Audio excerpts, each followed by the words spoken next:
ਸੁਖਬੀਰ ਸਿੰਘ ਬਾਦਲ ਕੋਲ ਇੱਕ ਲਾਲ ਡਾਇਰੀ ਹੈ, ਉਹ ਹਮੇਸ਼ਾ ਜ਼ਿਕਰ ਕਰਦੇ ਆ, ਉਹ ਤੇ ਤੁਸੀਂ ਨਾਂ ਲਿਖ ਲੈਂਦੇ, ਕਹਿੰਦੇ ਮੈਂ ਨਾਂ ਲਿਖ ਲੈਂਦਾ ਆ। ਉਹ ਡਾਇਰੀ 'ਚ ਕਦੇ ਪੜ੍ਹਿਆ ਕਿਹੜੇ ਨਾਂ ਨੇ? ਇਹਦੇ ਨਾਲੋਂ ਵੀ ਬਾਦਲ ਪਰਿਵਾਰ ਨੂੰ ਬਦਨਾਮ ਕਰਨ ਦੀ ਕੋਸ਼ਿਸ਼ ਕੀਤੀ ਗਈ, ਬਹੁਤ ਜ਼ੋਰ ਲਾਇਆ ਗਿਆ, ਬੜਾ ਦੁਸ਼ਪ੍ਰਚਾਰ ਕੀਤਾ ਗਿਆ। ਦੋਸਤੋ ਮਲੋਟ ਹਲਕੇ ਦੇ ਵਿੱਚ ਆ, ਠੰਡ ਬਹੁਤ ਜ਼ਿਆਦਾ ਆ। ਜੇ ਇੰਨਾ ਪਿਆਰ ਸੀ ਮਲੋਟ ਨਾਲ, 2017 ਦੀ ਇਲੈਕਸ਼ਨ ਪਿੱਛੇ ਜਾ ਕੇ ਕਿਉਂ ਲੜੇ? ਸੋ ਸਾਡੀ ਬਾਦਲ ਪਰਿਵਾਰ ਨਾਲ ਵੀ 3 ਪੀੜ੍ਹੀਆਂ ਦੀ ਸਾਂਝ ਹੈ ਤੇ ਇਸ ਹਲਕੇ ਨਾਲ ਵੀ। ਤੁਹਾਡਾ ਆਪਦਾ ਏਜੰਡਾ ਕੀ ਹੈ? ਸੁਖਬੀਰ ਸਿੰਘ ਬਾਦਲ ਤਾਂ ਕਹਿੰਦੇ ਨਜ਼ਰ ਆਏ ਵੀ ਇੱਕ ਵਾਰੀ ਸਰਕਾਰ ਬਣਾ ਦੇ, ਨਜ਼ਾਰੇ ਲਿਆ ਦੇ। ਉਹ ਨਜ਼ਾਰੇ ਏਜੰਡਾ ਨਹੀਂ ਸਪਸ਼ਟ ਕਰਦੇ ਕਿ ਤੁਸੀਂ ਵੀ ਕਦੇ ਐਂ ਕਹੇ ਤਾਂ ਨਹੀਂ ਕਹਿੰਦੇ ਵੀ ਨਜ਼ਾਰੇ ਲਿਆ ਦਾਂਗੇ, ਕੁਝ ਬਣਾ ਦਿਓ ਯਾਰ ਵਿਧਾਇਕ ਐਮਐਲਏ। ਵਿੱਚੋਂ ਗੱਲ ਇਹ ਨਿਕਲੀ ਸੀ ਕਿ ਹਰਪ੍ਰੀਤ ਨੂੰ ਸਿਆਸੀ ਮਰਡਰ ਕਰਨ ਦੀ ਕੋਸ਼ਿਸ਼ ਕੀਤੀ ਜਾ ਰਹੀ ਹੈ। ਚਲੋ ਸਿੱਧੂ ਸਾਹਿਬ ਤਾਂ ਜਿਹੜੀ ਪਾਰਟੀ 'ਚ ਜਾ ਵੜਦੇ ਆ ਉਸੇ ਪਾਰਟੀ ਨੂੰ ਮਿਲਦੀ ਜਾਂਦੇ ਆ। ਅੱਜ ਉਹਨਾਂ ਧੱਕਿਆਂ ਦਾ ਹਿਸਾਬ ਲੈਣਾ ਬਣਦਾ ਸੀ ਇਹਨਾਂ ਨੂੰ। ਕਈ ਤਾਂ ਜਾਂਦੇ ਕਹਿੰਦੇ ਚਾਚੇ ਭਤੀਜੇ ਦੀ ਸਰਕਾਰ ਸੀ, ਕੈਪਟਨ ਅਮਰਿੰਦਰ ਤਾਂ ਰਲ ਕੇ ਖੇਡੇ ਨੇ। 25-75 ਦੀ ਗੇਮ ਦੱਸਦੇ ਆ। 5 ਵਾਲੀ ਘਟਨਾ ਨੂੰ ਕਿਵੇਂ ਦੇਖਦੇ? ਰੈਲੀ ਲਾ ਦੋ। ਦੇਖੋ 5 ਵਾਲੀ ਰੈਲੀ ਉਹ ਮੰਦਭਾਗੀ ਘਟਨਾ ਸੀ।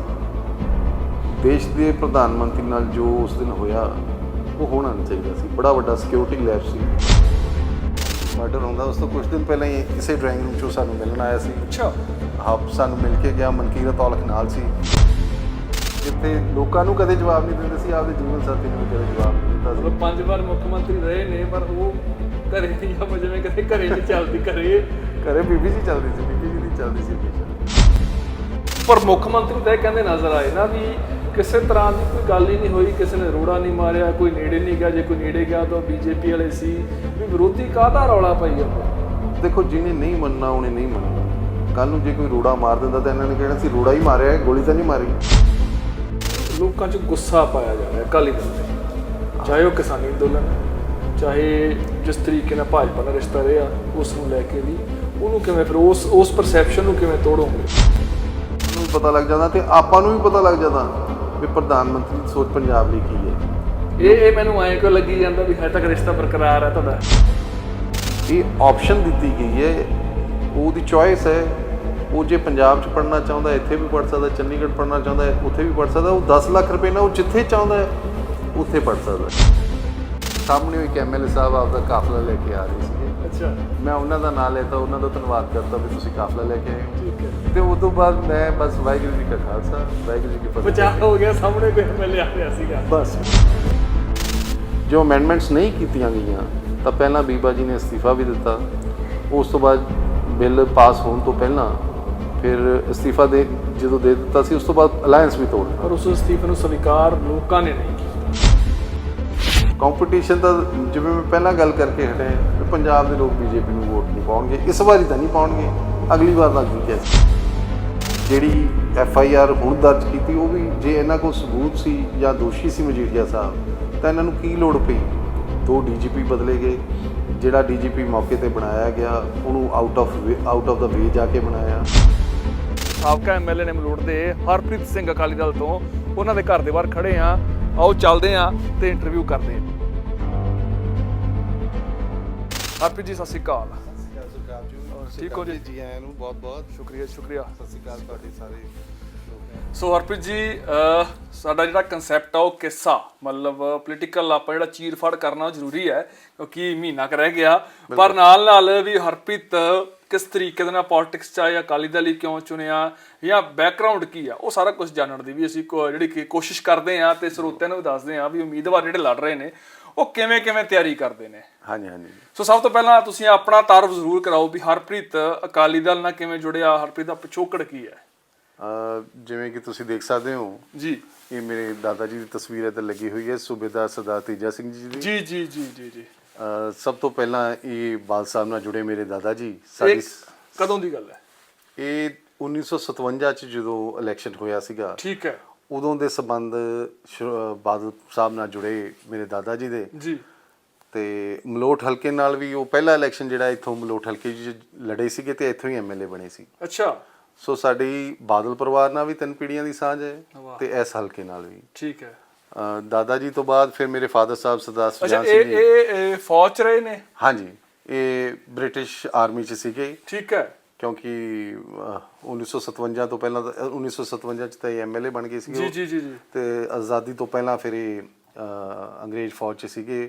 ਵਰਲਡ ਵਾਰ 2 'ਚ ਵੀ ਇਹਨਾਂ ਨੇ ਪਾਰਟ ਲਿਆ ਤੇ ਕਾਫੀ ਅਫਰੀਕਨ ਕੰਟਰੀਜ਼ 'ਚ ਵੀ ਇਹਨਾਂ ਨੇ ਜਾ ਕੇ ਜਿਹੜੀ ਮੁਹਿੰਮ ਲੜੀ ਉਹਨਾਂ ਨਾਲ। ਯਾਨੀ ਕਿ ਅਸੀਂ ਇਹ ਕਹਿ ਦਈਏ ਵੀ ਸੁਤੰਤਰਤਾ ਸੈਨਾਨੀ ਨੇ ਉਹਨਾਂ ਦੀ ਜਿਹੜਾ ਪਰਿਵਾਰ ਚ ਉਹਦੇ ਵੰਸ਼ਜ ਹੋ ਹੈ।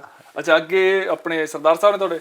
ਮੇਰੇ ਫਾਦਰ ਸਾਹਿਬ ਨੇ ਜੀ ਸਰਦਾਰ ਸੁਜਾਨ ਸਿੰਘ ਜੀ ਜੀ, ਇਹ ਵੀ ਮਲੋਟ ਤੋਂ ਸੇਵਾ ਕਰ ਚੁੱਕੇ ਨੇ ਬਤੌਰ ਐਮਐਲਏ, ਰੂਰਲ ਡਿਵੈਲਪਮੈਂਟ ਮਿਨਿਸਟਰ ਰਹੇ ਸੀਗੇ, ਸਟੇਟ ਮਿਨਿਸਟਰ ਸੀਗੇ। ਇਹ ਵੀ ਸ਼ੁਰੂ ਤੋਂ ਬਾਲ ਸਾਹਿਬ ਨਾਲ ਹੀ ਜੁੜੇ ਰਹੇ, ਆਪਣੇ ਫਾਦਰ ਸਾਹਿਬ ਵਾਂਗੂ। ਆਰਮੀ 'ਚ ਵੀ ਇਹਨਾਂ ਨੇ ਸੇਵਾ ਕੀਤੀ, ਲੜਾਈ 'ਚ ਇਹਨਾਂ ਦੇ ਸੱਟ ਲੱਗ ਗਈ ਸੀ। ਉਸ ਤੋਂ ਬਾਅਦ ਫਿਰ ਕੁਛ ਦੇਰ ਐਜੂਕੇਸ਼ਨ ਕੋਰਸ 'ਚ ਰਹੇ ਆਰਮੀ ਦੇ। ਉਸ ਤੋਂ ਬਾਅਦ ਉੱਥੇ ਇੰਗਲਿਸ਼ ਪੜ੍ਹਾਉਂਦੇ ਹੁੰਦੇ ਸੀ। ਫਿਰ ਆ ਕੇ ਇਹਨਾਂ ਨੇ ਇੱਥੇ ਕੁਛ ਦੇਰ ਪੰਚਾਇਤੀ ਡਿਪਾਰਟਮੈਂਟ 'ਚ ਵੀ ਕੰਮ ਕੀਤਾ। ਫਿਰ ਬਾਲ ਸਾਹਿਬ ਨੇ ਇਹਨਾਂ ਨੂੰ ਇਲੈਕਸ਼ਨ ਜਿਹੜੇ ਹੈਗੇ ਲੜਾਉਣੇ ਸ਼ੁਰੂ ਕੀਤੇ। ਇੱਕ ਵਾਰੀ ਇਹ ਹਰਿਆਣੇ 'ਚ ਵੀ ਐਮਐਲਏ ਸੀ, ਕਰਨਾਲ ਦੇ ਜੁੰਡਲਾ ਹਲਕੇ ਤੋਂ। ਅੱਛਾ, ਤੇ ਉਸੇ ਟਾਈਮ ਤੇ ਪੰਜਾਬ ਦੇ ਵੀ ਐਮਐਲਏ ਸੀ, ਇਹ ਪੱਕਾ ਕਲਾਂ ਹਲਕਾ ਤੋਂ। ਠੀਕ ਹੈ, ਕਦੋਂ ਕਦੀ ਗੱਲ ਹੈ ਇਹ? ਆਈ ਐਮ ਨਾਟ ਐਗਜ਼ੈਕਟਲੀ ਸ਼ੋਰ, ਮੈਨੂੰ ਲੱਗਦਾ ਇਹ 84-85 ਦੀ ਗੱਲ ਹੈ। 84 ਜਦੋਂ ਮਤਲਬ ਹਾਲਾਤ ਬਹੁਤ ਨਾਜ਼ੁਕ ਸੀ, ਬਹੁਤ ਨਾਜ਼ੁਕ ਸੀਗੇ ਉਦੋਂ। ਇਹ ਇੱਕ ਹਿਸਟਰੀ ਦਾ ਪਾਰਟ ਹੈ ਵੀ ਇੱਕ ਬੰਦਾ ਦੋ ਜਗ੍ਹਾ ਤੋਂ ਐਮਐਲਏ ਸੀ। ਬਿਲਕੁਲ। ਮੈਂ ਹਾਲਾਂਕਿ ਉਮੀਦਵਾਰੀਆਂ ਤਾਂ ਜਤਾਈਆਂ ਜਾਂਦੀਆਂ ਨੇ ਦੋ ਜਗ੍ਹਾ ਤੋਂ ਐਮਐਲਏ, ਜਾਂ ਅਸੀਂ ਕਹਦੇ ਕੈਪਟਨ ਅਮਰਿੰਦਰ ਸਿੰਘ ਜਿਵੇਂ ਪਿਛਲੀ ਵਾਰ ਲੜੇ, ਚਰਨਜੀਤ ਚੰਨੀ ਦਾ ਐਤਕੀ ਦਾਅਵਾ ਕੀਤਾ ਜਾ ਰਿਹਾ ਜਿਵੇਂ ਲੜਨਗੇ 2 ਥਾਵਾਂ। ਪਰ ਇਹ ਯੂਨੀਕ ਗੱਲ ਇਹ ਯੂਨੀਕ ਗੱਲ, ਹਾਂ, ਦੋ ਸਟੇਟਾਂ 'ਚ। ਫਿਰ ਇਧਰੋਂ ਬਾਲ ਸਾਹਿਬ ਦੇ ਉਥੋਂ ਹਰਿਆਣੇ 'ਚੋਂ ਅਸਤੀਫਾ ਦਵਾਇਆ ਤੇ ਫਿਰ ਇੱਥੇ ਪੰਜਾਬ 'ਚ ਰਹਿ ਗਏ ਸੀਗੇ। ਕੀ ਬਾਤ ਹੈ। ਉਸ ਤੋਂ ਬਾਅਦ ਫਿਰ ਇਹ ਮਲੋਟ ਤੋਂ ਬਣੇ ਜੀ। ਤੇ ਮੈਂ ਫਿਰ ਉਸ ਤੋਂ ਬਾਅਦ ਮੇਰੀ ਰਾਜਨੀਤਿਕ ਲਾਈਫ ਸ਼ੁਰੂ ਹੋਈ 2002 'ਚ। ਇਹਨਾਂ ਤੋਂ ਬਾਅਦ ਤੁਹਾਡੀ ਹੋਈ ਆ? ਹਾਂਜੀ। ਉਸ ਤੋਂ ਪਹਿਲਾਂ ਮੈਂ ਚੰਡੀਗੜ੍ਹ ਰਹਿ ਰਿਹਾ ਸੀਗਾ, ਸਾਡਾ ਸਾਰਾ ਪਰਿਵਾਰ ਚੰਡੀਗੜ੍ਹ ਹੀ ਰਹਿ ਰਿਹਾ ਸੀਗਾ। ਅੱਛਾ। ਮੇਰੀ ਸਾਰੀ ਸਕੂਲਿੰਗ ਚੰਡੀਗੜ੍ਹ ਦੀ ਹੈ, ਸ਼ਿਵਾਲਿਕ ਪਬਲਿਕ ਸਕੂਲ ਦੀ। ਜੀ। ਤੇ ਉਸ ਤੋਂ ਬਾਅਦ ਮੈਂ ਜਿਹੜੀ ਆਪਦੀ ਇੰਜੀਨੀਅਰਿੰਗ ਦੀ ਪੜ੍ਹਾਈ ਪੂਰੀ ਕੀਤੀ ਪੰਜਾਬ ਇੰਜੀਨੀਅਰਿੰਗ ਕਾਲਜ ਚੰਡੀਗੜ੍ਹ ਤੋਂ। ਜੀ। ਮੈਂ ਸਿਵਲ ਇੰਜੀਨੀਅਰ ਹਾਂ ਤੇ ਡਿਗਰੀ ਪੂਰੀ ਹਜੇ ਕੀਤੀ ਸੀ। ਅਨਫੋਰਚੂਨੇਟਲੀ ਫਾਦਰ ਸਾਹਿਬ ਦੀ ਡੈਥ ਹੋ ਗਈ 2002 ਚ ਡਿਊਰਿੰਗ ਕੰਪੇਨਿੰਗ। ਉਦੋਂ ਮੇਰੇ ਮਦਰ ਬਾਈ ਇਲੈਕਸ਼ਨ ਲੜੇ ਤੇ ਉਸ ਵੇਲੇ ਜੀ ਕੈਪਟਨ ਅਮਰਿੰਦਰ ਸਿੰਘ ਜੀ ਦੀ ਗਵਰਨਮੈਂਟ ਸੀਗੀ 2002-2007 ਦੀ। ਤੇ ਉਸ ਵੇਲੇ ਬੜਾ ਲਾਰਜ ਸਕੇਲ ਇੱਥੇ ਬੂਥ ਕੈਪਚਰਿੰਗ ਹੋਈ ਨਹੀਂ। ਅਸੀਂ 2002 ਵਾਲੀ ਇਲੈਕਸ਼ਨ ਵੀ ਜਿੱਤਣੀ ਸੀਗੀ ਫਾਦਰ ਸਾਹਿਬ ਦੇ ਜਾਣ ਤੋਂ ਬਾਅਦ, ਪਰ ਉਦੋਂ ਧੱਕਾ ਬਹੁਤ ਹੋਇਆ ਤੇ ਅਸੀਂ ਹਾਰ ਗਏ ਸੀ। ਇਹ ਚੀਜ਼ਾਂ ਨਾ ਇਹ ਦੇਖਣ ਨੂੰ ਬਹੁਤ ਮਿਲੀਆਂ ਮਲੋਟ ਹਲਕੇ 'ਚ, ਖਾਸ ਤੌਰ ਤੇ ਮਲੋਟ ਦੀ ਮੈਂ ਗੱਲ ਕਰ ਲਵਾਂ ਜਾਂ ਇਰਦ ਗਿਰਦ ਜਿੰਨੇ ਹਲਕੇ ਨੇ, ਇਹ ਸੁਣਨ ਨੂੰ ਬਹੁਤ ਆਉਂਦਾ ਸੀ ਉਦੋਂ, ਬੂਥ ਕੈਪਚਰਿੰਗ ਬਹੁਤ ਹੁੰਦੀ ਆ। ਇਹ ਪਿਰਤ ਹੈ ਜਿਹੜੀ 2002 ਚ ਹੀ ਸ਼ੁਰੂ ਹੋਈ। ਉਦੋਂ ਇਲੈਕਸ਼ਨਾਂ 'ਚ ਐਡਾ ਵੱਡੇ ਸਕੇਲ ਤੇ ਬੂਥ ਕੈਪਚਰਿੰਗ ਹੋਈ, ਸਾਡੇ ਵਰਕਰਾਂ ਤੇ ਝੂਠੇ ਪਰਚੇ ਦਰਜ ਕੀਤੇ ਗਏ, ਕੁੱਟਿਆ ਮਾਰਿਆ ਗਿਆ। ਇੱਥੋਂ ਤੱਕ ਕਿ ਬਾਈ ਇਲੈਕਸ਼ਨ ਹੋਣ ਕਰਕੇ ਦੂਜੇ ਹਲਕਿਆਂ ਦੇ ਜਿਹੜੇ ਸਾਡੀ ਪਾਰਟੀ ਦੇ ਨੁਮਾਇੰਦੇ ਸੀ, ਐਮਐਲਏ ਸੀ, ਮਿਨਿਸਟਰ ਰਹੇ ਸੀ ਪਹਿਲਾਂ, ਉਹ ਸਾਰੇ ਇੱਥੇ ਸੀਗੇ। ਅੱਛਾ ਜੀ। ਉਹਨਾਂ ਤੇ ਸਿੱਧੀਆਂ ਗੋਲੀਆਂ ਵੀ ਆਲਮ ਵਾਲੇ ਪਿੰਡ ਸਰਦਾਰ ਗੁਲਜ਼ਾਰ ਸਿੰਘ ਰਣੀਕੇ ਸਾਹਿਬ ਤੇ ਗੋਲੀਆਂ ਚਲਾਈਆਂ ਗਈਆਂ। ਅੱਛਾ।